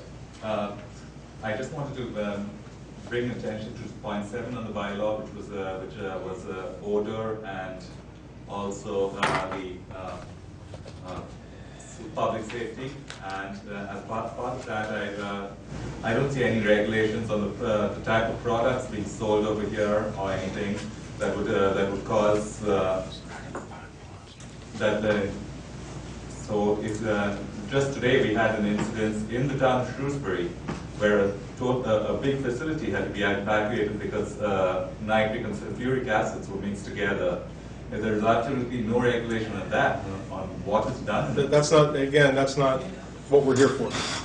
You know, we're here about a parking lot. Section 7 of the bylaw for odor and this thing. So how is it that if it were to come to someone's attention that someone was keeping acid at the flea market, then it would be dealt with appropriately. We can't deal with it ahead of time. Yeah, exactly. But you're not planning taking into any consideration on how to regulate something that comes. We don't. No. I would then, based on what you're saying, I think if there was a Walmart in town, we would have to regulate it as exactly what they're putting there. And I don't think that's the job of our board at this point. Anyone else? Blue shirt, state name for the record. Daniel McDonald, 55 Beverly Hill Drive. I think the reason why the neighbors are very upset is, one, the change of use. It just was sprung on us. We didn't know it was changing retail. True, we felt we weren't heard by the board at all. I mean, we were told not to spend our money on a lawyer. I mean, who says that right off the board from a sitting member on the board? Just really bizarre the way the whole thing was handled. I think we have a very legitimate concern here. We know the Route 9 junction has been, some of us in the neighborhood have had crashes. We've warned our kids, people blow through that light. Big concern there. We're always very concerned about the traffic on Oak Street. And we think we should have been heard on this, okay? It shouldn't have come to this point. You are changing use. You're going to high intensity traffic.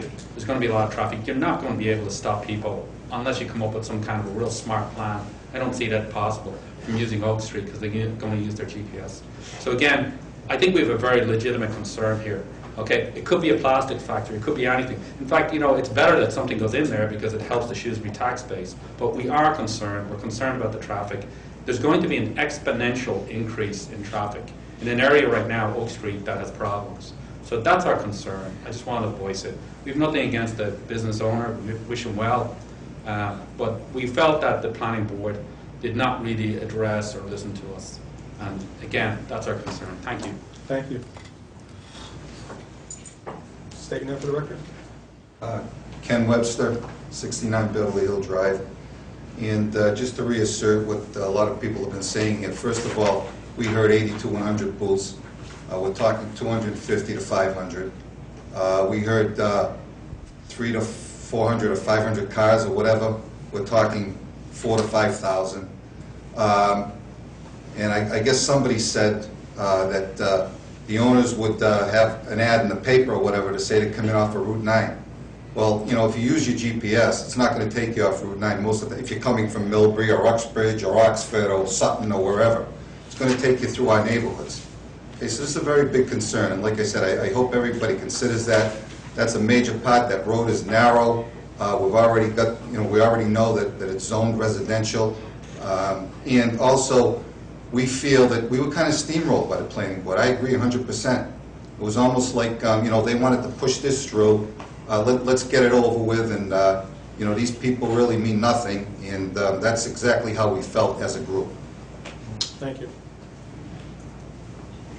Anyone else? Ma'am, state your name for the record, please. Holly Pavlak, 60 Beverly Hill Drive. I just wanted to kind of reiterate, I think this was brought up already, about the concern with the size of the flea market. I know it was stated that there would be 80 to 100 vendors, and the facility is like 100,000 square feet. I did call around to a couple different flea markets, and I did call Raynham Flea Market, and they told me there that it was a 70 square foot facility, and they had over 100 vendors. And there were 800 to 1,000 parking spaces, and that they turn over every few hours. And that is easy access right off of 495. So I am somewhat concerned that maybe the size of this is being understated and the traffic impact. I also had called Cumberland, and that facility is 56,000 square feet, 250 vendors. And I was told there were 9,000 to 10,000 people that visited over the weekend. The building has an 1,800 person capacity, and they do have to count the people at the door to make sure, they can't let people in. So I guess this is a large facility.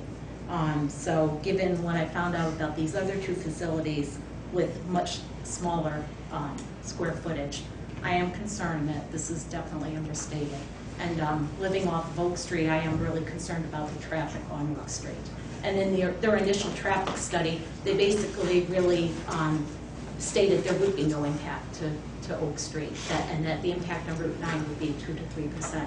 But our concern really is the impact on Oak Street. Thank you. Thank you. Mr. Gordon? Yeah. If I may apologize to two of you for thinking that the planning board did not listen, or told you not to hire a lawyer. We have public hearings, and we would encourage you to hire a lawyer if you felt you weren't being treated fairly. And we do try to listen to everybody who comes in, and I'm sorry if sometimes our attitude might not come across to you. In listening to you tonight, there is one thing I think that we can get someone to agree, the proponent to agree to, without going any further than just sitting here, and that would be to put a third policeman down at Oak Street and South Quinsigamon Ave, and make it so that people going to the flea market would go straight up South Quinsigamon Ave to Route 9 and come in that way. But I feel very badly that you feel that you were not listened to, because that can't be true. We want to listen to all of you. It's a public hearing. Thank you, Mr. Chairman. Ma'am? Yes, State Sam name for the record. Garamoni, 68 Beverly Hill Drive. I have a question. I don't understand. I sat in this meeting earlier and I saw the plans for White City, and they had to address the traffic issue. She was very thorough and stated that their speed on Route 9, we're going to have a cutoff, give the traffic a chance to slow down before they enter the parking lot. That's our concern. Why hasn't that been done? Different type of hearing for what White City was here for. It was a special permit. And in terms of a special permit, there are certain things that they have to present to us. This hearing is basically an appeal on the planning board's decision. So the criteria is a little different. Wouldn't that have had to be done before the planning board? I will When defer the to the flea planning market board. proposal was presented to the planning board? The site plan review is a lot more informal. In fact, the planning board can only modify, can't turn down unless we don't get all the information. And we felt we got all the information. Maybe we did not get what you feel is adequate information, but we felt that we had all the information. But when you had things that were contradictory, there was no... I can't argue those things. I'm the only one here, and there were four of us that decided. That's the complaint, is that when we presented something that was contradictory, it was not addressed at all. You were silent to it.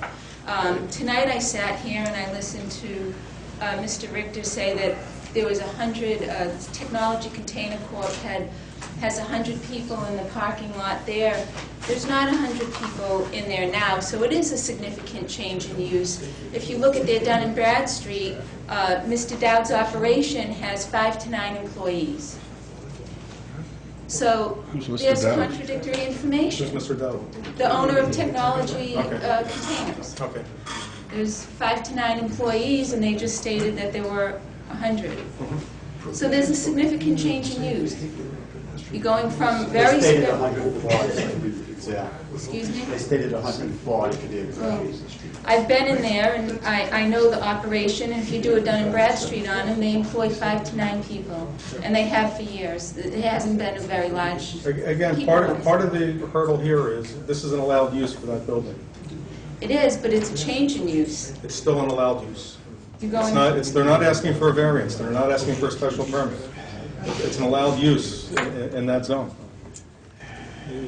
That's part of the issue. They're not requesting a variance. They're not asking to do something that the bylaw says that you can't do in that space, in which case there would be a little bit of a higher hurdle. Yes, sir? State your name for the record again. Yeah, Daniel McDonald, 55 Beverly Hill Drive. The change of use of the property, I mean, we didn't know this. It just kind of happened just like that. I mean, that's really the trigger. Well, the only way you would be notified is when the hearing, when you get your letter that the hearing has been proposed. But it had changed, yeah. It had changed. So It you would have changed. gotten it before the first meeting, was it in January? Before the first meeting, within whatever the period is, you would have received the letter. And that's the notice anyone gets. Yeah, it seems a little crazy to me. And it was, by the way, really pushed through. In my opinion, in the opinion of a lot of people here, it seemed like there was a huge bias. And I don't mean to insult anybody or anything like that, but it just, in our opinion, and what we took out of the meeting, there was a massive... I will try to listen to that. Your colleague, Mr. Polito, or, I mean, there was a real push there to close that deal.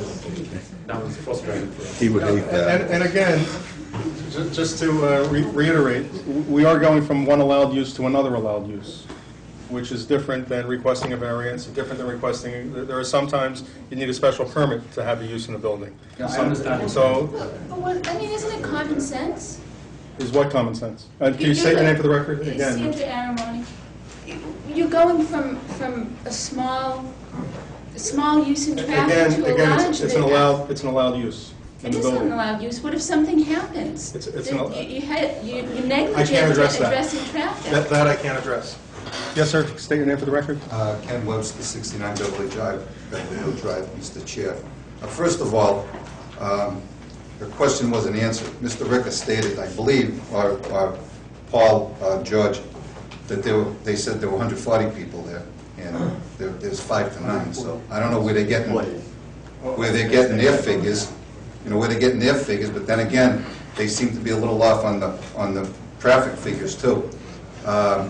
And it was under my understanding that the owner was going to count cars, or sit there and count every month.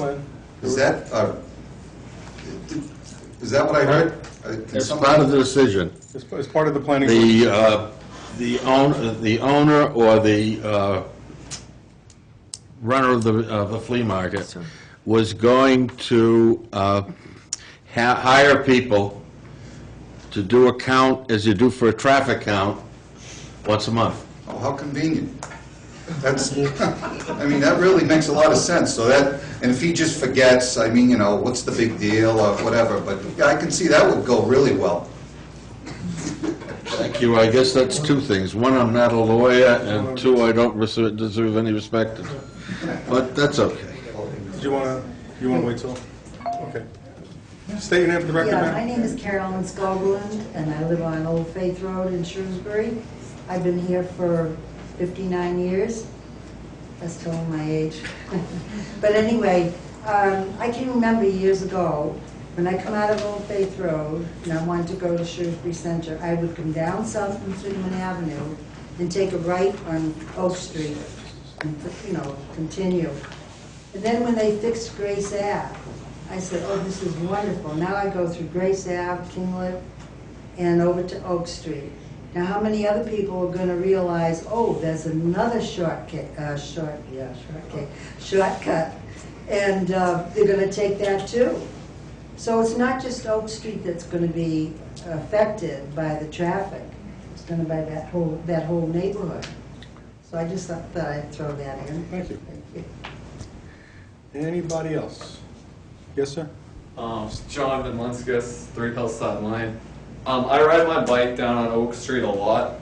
There's something called the Pits. It's in the forest of Oak Street. I go down there regularly with a friend, and cars go, it should be 35 miles per hour. It's thickly settled. Cars go 45 miles per hour and plus. People pass me when I ride down there in a vehicle, and I'm very scared of my safety down there, and there's going to be more cars, obviously, so I'm scared. Okay, thank you. Yellow shirt, state your name for the record, please. Yeah, Ray Pavlak, 60 Beverly Hill Drive. I just want to mention, I think maybe a few people have already talked about this, but the traffic that's going to be coming is not purely from just Route 9. You'll have people coming from, this is like a destination. People will come from 25, 30, 40 miles around radius to come see this. So they'll be coming from all directions, north, 190, 290. They'll be coming from the Boston direction. They'll be coming from the Mass Pike. You can also take shortcuts through Route 20 to get here. And if you're coming off 290, you'll be coming through the center of town. So it's not just the immediate area here that will also be, very busy with traffic. You'll have a center of town. And so I think that, you need to consider all the aspects of the traffic, not just, the immediate vicinity. And just to finish out, if you were in here and you came from the west, which way would you leave? It's pretty obvious. Most people figure out they can go out onto Oak Street to go that way rather than going down Route 9 a half a mile, go to a U-turn right and come back. So, my point is I think the traffic problem is going to be significantly worse than what's been depicted so far. And I think, a better study of that. And I think that's part of the change of use. I think it's an allowed use, but it's the increase in traffic that triggers a number of mechanisms that should start to be looked at to, whether something needs to be done about that. Mr. Ricker, did you say there was going to be a police officer controlling the flow of traffic? I said that as part of the planning board decision, there was a condition that a police detail shall be hired to direct traffic within the subject property and on adjacent roads from 1.5 hour before the flea market opens to 1.5 hour after the flea market So closes. they would be controlling access to Oak Street, diverting them to Route 9? Well, you would think so. I mean, if that's what the intent of that is, which I believe it is, which is to direct traffic in a manner to move it off the site in an appropriate manner. That is required as one of the stipulations by the planning board? Yes, it is. Sir? Joseph, No, not you. Hi, Joe Fulgenetti, 34 Howe Ave. I think that statement to say there's going to be a police officer directing traffic is just, I won't even say it's absurd. It doesn't make any sense. My son back in, oh boy, I guess we're going back almost 30 years ago, 25 years ago, he was hit by a car on Howe Ave and seriously injured. And Howe Ave is a real wide street in comparison to Oak Street. I've had to bring my car to Town Fair Tire for tires. I walk home. It's only 1/3 of a mile. Fear of my life. When you walk down that little hill on Oak Street, the cars are going both ways. You can't jump off the road. There is no place for a pedestrian to walk. You can't get off the road. The berm goes straight up. They're stuck there. And to tell me that cars aren't going to be coming from the south, west, east, anywhere, they're all going to use Oak Street, or when you exit on Quincy Ave on actually Lake Street on Route 20, I think a lot of the cars are going to go right up to Howe Ave, go right down Howe Ave to Oak Street. Why would they go down all the way to Oak Street? It's just faster. It's easier. And I think it's a dangerous situation with the children around. I mean, I don't blame the gentleman for wanting to rent his store. I mean, I believe in capitalism as much as anybody, if not more so. But I think there has to be a safety concern with Oak Street. If every car had to enter and exit on Route 9, I'd say go for it, I don't mean disrespect to the neighbors that actually have to look at this place, and I'm sorry for the people who live on Beverly Hill. And I don't mean to sound like not in my backyard, but I feel that the neighborhood would be safe, at least. To allow access on Oak Street, I think is a real dangerous precedent. I think somebody's gonna get hurt, and I told you so doesn't mean nothing. It's just dangerous, I think. And I think the town has the obligation to protect us. If he has access to a good parking, a good way to get in and out of his building, Route 9, use it. And then I think everybody here would be pretty quiet. That's the impression I get when I see people talking. Thank you. Thank you. Someone over there? Joseph you said- DeAngelis. This gentleman was saying that he pays $80,000 in taxes. Beverly Hill Drive, he paid more taxes than he pays on one piece of land. In the years that he owned it, I don't think he spent 10 cents on that property. If you people in the planning board should get out, take a walk around that whole facility and tell me that place he's been spending money there, no. He's going to get flea market in there, he's not going to spend a dime in that place. That's not part of what we're here for. You got to look outside the box. I appreciate you coming in. Anybody else? Just one more comment to note. Your name again for the record? Ranjit Lobo Prabhu. Ranjit Lobo Prabhu, 65 Avenue Drive. Oak Street it dips in a couple of places. So when you have multiple cars on it, it's very difficult to look at traffic and see pedestrians on either side. Just wanted to make that as a suggestion. Thank you. Anybody else? I will let you speak if you are respectful. Thank you, Mr. Chair. In everything I've heard, it seems like the figures are way off. In concerns with the cars and the traffic figures that Mr. Ricker has proposed. After you are done, Mr. Ricker will be addressing. Right, exactly. And the booths. I don't think we've got an answer with that. Like I said, 80 to 100, 250 to 500, 350 cars to 600 or whatever, compared to 4,000 or 5,000. Nobody seemed to come up with an answer for that. So I'd like to see why we're so far off. Before I turn it over to Mr. Ricker, anybody else? Your turn. Thank you, Mr. Chairman. With all due respect, that you have two competing traffic studies in front of you, and oftentimes that is the case. I would point out that there are a couple of glaring differences. One is that in the opponent's traffic study, they talk about a flea market. I believe it's the Napa Valley Flea Market. Now that's, I think, one of the biggest flea markets in the country. So, we have to take things as we see them, but our traffic engineers have laid out, Van Ness Associates, they're familiar with Route 9. They did the AutoZone on Route 9, they did Home Depot. I think they even did work down at the Price Chopper. I'm not sure what, but they're very familiar with Route 9 and the whole stretch of Route 9. And they're saying to you and to all of us that at a peak hour, you're talking about 340 trips, and that's both in and out. So that's 170 or so in and 170 or so out at the peak hour. Peak hour means just that, as I pointed out in the initial presentation. That's not 8 hours a day.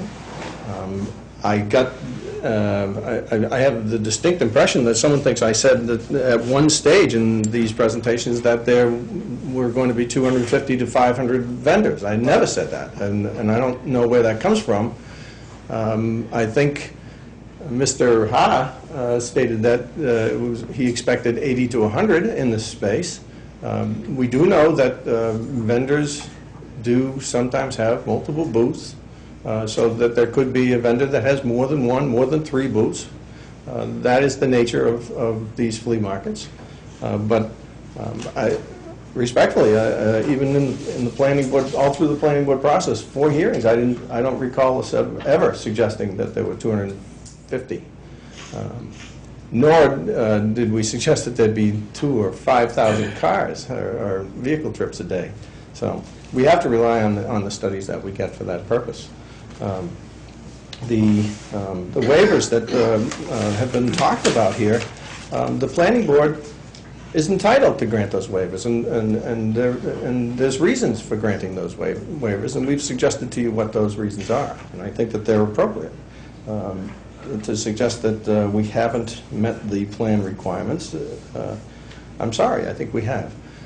To suggest that there's never been a retail use in this facility, that's not true. Do we remember the casual mail, and do we remember other places that were down there? This site has had all kinds of uses over the years, from direct buy to casual mail to physical education. I mean, there's all kinds of uses that have been in and out of there, assembly uses and everything else. So. I guess that addresses those issues. I mean, to suggest that we haven't given you adequate information from which you can reach the same decision to grant waivers, I would suggest respectfully we have. I mean, this is a common sense. We can't leave our common sense at home. This is a site plan review of a parking lot. And yes, it is a change of use, but it is also a commercial use to a commercial use. So let's not leave that behind. And I understand the traffic impact discussion of the neighbors, but again, we have hired Van Ness Associates. We've given you the traffic studies. We have no reason to disbelieve them. The study that you got subsequent to that was aimed at discrediting our traffic impact analysis. It came in afterwards and specifically said why our guy was wrong. That's easy. That's nice. But take it for what it's worth. John, did you want to? Okay. Sure. I would like to comment about the traffic study, because it wasn't one. The main point of the letter report by TEP was that what VAI had submitted was not the equivalent of an actual traffic study. What TEP did was critique the work that VAI did and commented that it was deficient because VAI didn't present trip generation based on data actually collected at flea markets, that VAI does not present quantitative justification for its use of specialty retail land use code 814 as opposed to other retail land uses, that because a Saturday midday peak hour trip generation information is not available in trip generation for specialty retail, that VAI should explain how it derived its 424 vehicle trips, that VAI didn't explicitly account for the cafe, that land uses, other land uses in the same table could show up to 899 vehicle trip per day, per hour, that land uses in table 1 would show up to 9,680 daily vehicle trips, and that retail uses show significantly higher trip generation than warehouse use of space. The conclusion that TEP reached was simply that the analysis that VAI did was not the equivalent of what's known as a traffic impact and access study, a TIAS, and that the TIAS has to consider specific things, has to consider an adequate study area. There was no study area here. It has to consider appropriate signalized intersections, has to consider all Oak Street itself, other streets and intersections, capacity analysis, including LOS and queues, and mitigation as appropriate. And what TEP's conclusion was not to suggest that TEP knew exactly how much traffic was going to be generated by this project, but to note that comparable facilities generated more than what was being reported by VAI, and to critique VAI's report as not an adequate traffic study. And there's two sides to every story. Yeah. There are. I'll note. Hold on 1 second.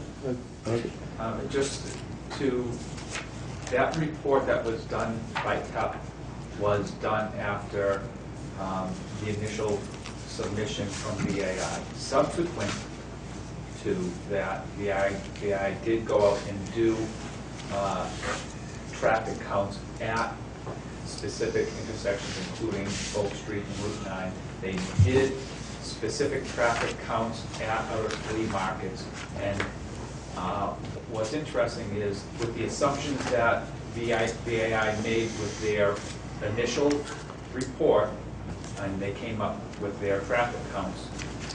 Once they did actual in-the-field traffic counts at the facilities and did their signal, their traffic counts at the signals, they corroborated the initial traffic counts that they had done. So subsequent to that report, those items were covered with subsequent additions to their report. In actuality, I think, John, they actually did increase their estimates slightly. So at the end of the day, in the later. you have dueling experts. Yeah. Very slightly.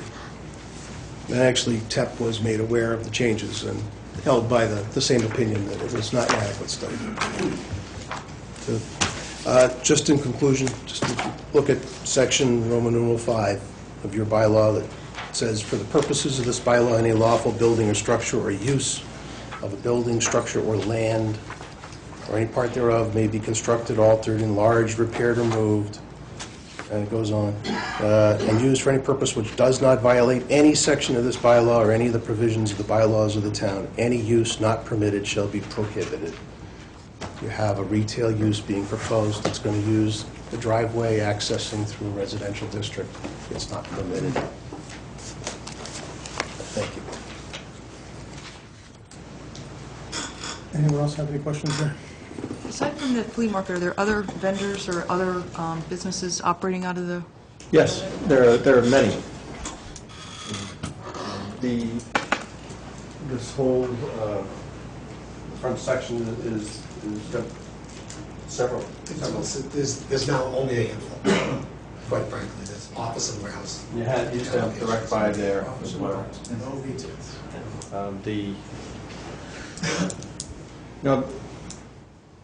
It shouldn't be lost on us that 10 years ago, the town rezoned this to the uses allowing retail. I mean, in all due respect, we do have a place that was rezoned 10 years ago for them to bring in just this type of a user. So I think that that's appropriate to consider as well.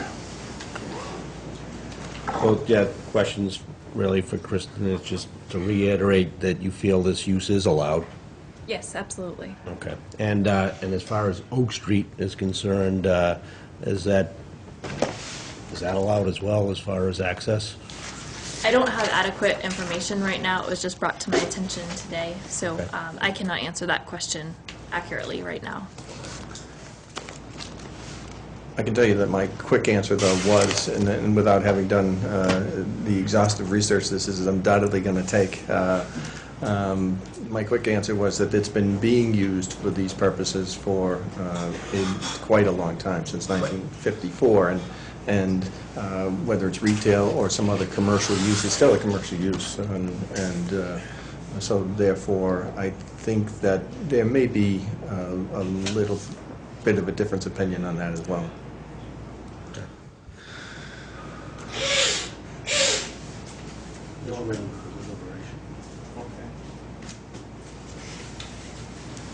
Last chance, you're the last one. Go ahead. State your name for the record again. Joe Fulginetti, 34 Howell Ave. This question is basically to Mr. Grenier, if it's possible to ask. I just not sure if I understood right when you said that the traffic study that your firm, your associates had done, and they came up with a number, and then they went to other flea markets to verify their findings? Correct. So then your initial estimate was basically a guess, and then they backpedaled to verify that maybe they're right? Figures. I'm not trying to be facetious, but I mean... No, there's, in traffic studies, they use what are called ITE manuals, which for, if there's certain, in automotive use, they have trip generation manuals that give you, from studies, traffic that is generated for different uses. A indoor flea market is a rather unique use, so there isn't one specific item in an ITE manual for an indoor flea market. So they used similar type uses. I think, I forget what. There were several different types of retail uses they tried to liken it to in order to come up with their numbers. Right. Although there wasn't one specific for an indoor flea market, but they used other retail type uses that would be of similar sort. So after that initial report, they went out and did actual field verification from other indoor flea markets that are in the region. Can I ask what those flea markets were? Are they unknown to you? No, they did counts up in Lancaster. There's an indoor flea market in Lancaster, so they did trip generation or trip counts at the Lancaster facility. And that was it? Like, that was just that one case study? To my knowledge, yes. This just sounds unsatisfactory to me. Anyone else?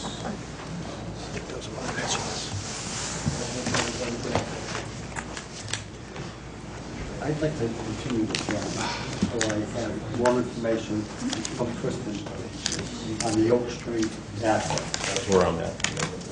And if I don't get that information, I don't know how I'm going to vote on it. I'd like the town's opinion on whether the use of Oak Street is grandfathered on for this. And I think we received some additional information this evening that does need to be reviewed by the town and by the zoning board before we can close the hearing. Then That's we will my not professional close the hearing. opinion. We will continue this hearing to July 9th at 6:30 p.m. Mr. Chairman? Yes, sir. I think that part of the question you're now asking is, in addition to being a planning question, is a legal question. I suggest that you ask counsel for each side to brief the issue of the access for Oak Street by July 9th. By July 9th. Actually, if we can have it before July 9th. If we can, 9th is a Monday. If we can have it the Thursday prior, that would be great. That would be the 5th. July 9th is the meeting? Yeah, July 9th, 6:30. It's in my book. July 5th is, of course, the day after the 4th of July. That's a good point. Which is a Wednesday and a Thursday. Before, yeah. That's, even I... Go for Friday. Sure.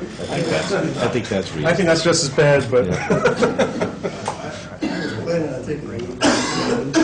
You can get it to me the 3rd. Following Monday and Tuesday. Yeah. So what's the date? The meeting's the 9th. The meeting's the 9th. Oh, is it? Yeah, the meeting is the 9th, yeah. So what's the date for briefs? Friday before. Which The is? 6th. The 6th. Can you do it within a week? But if you want to get it to me on the 3rd, before... It's actually a week and a half. You got a computer on your boat?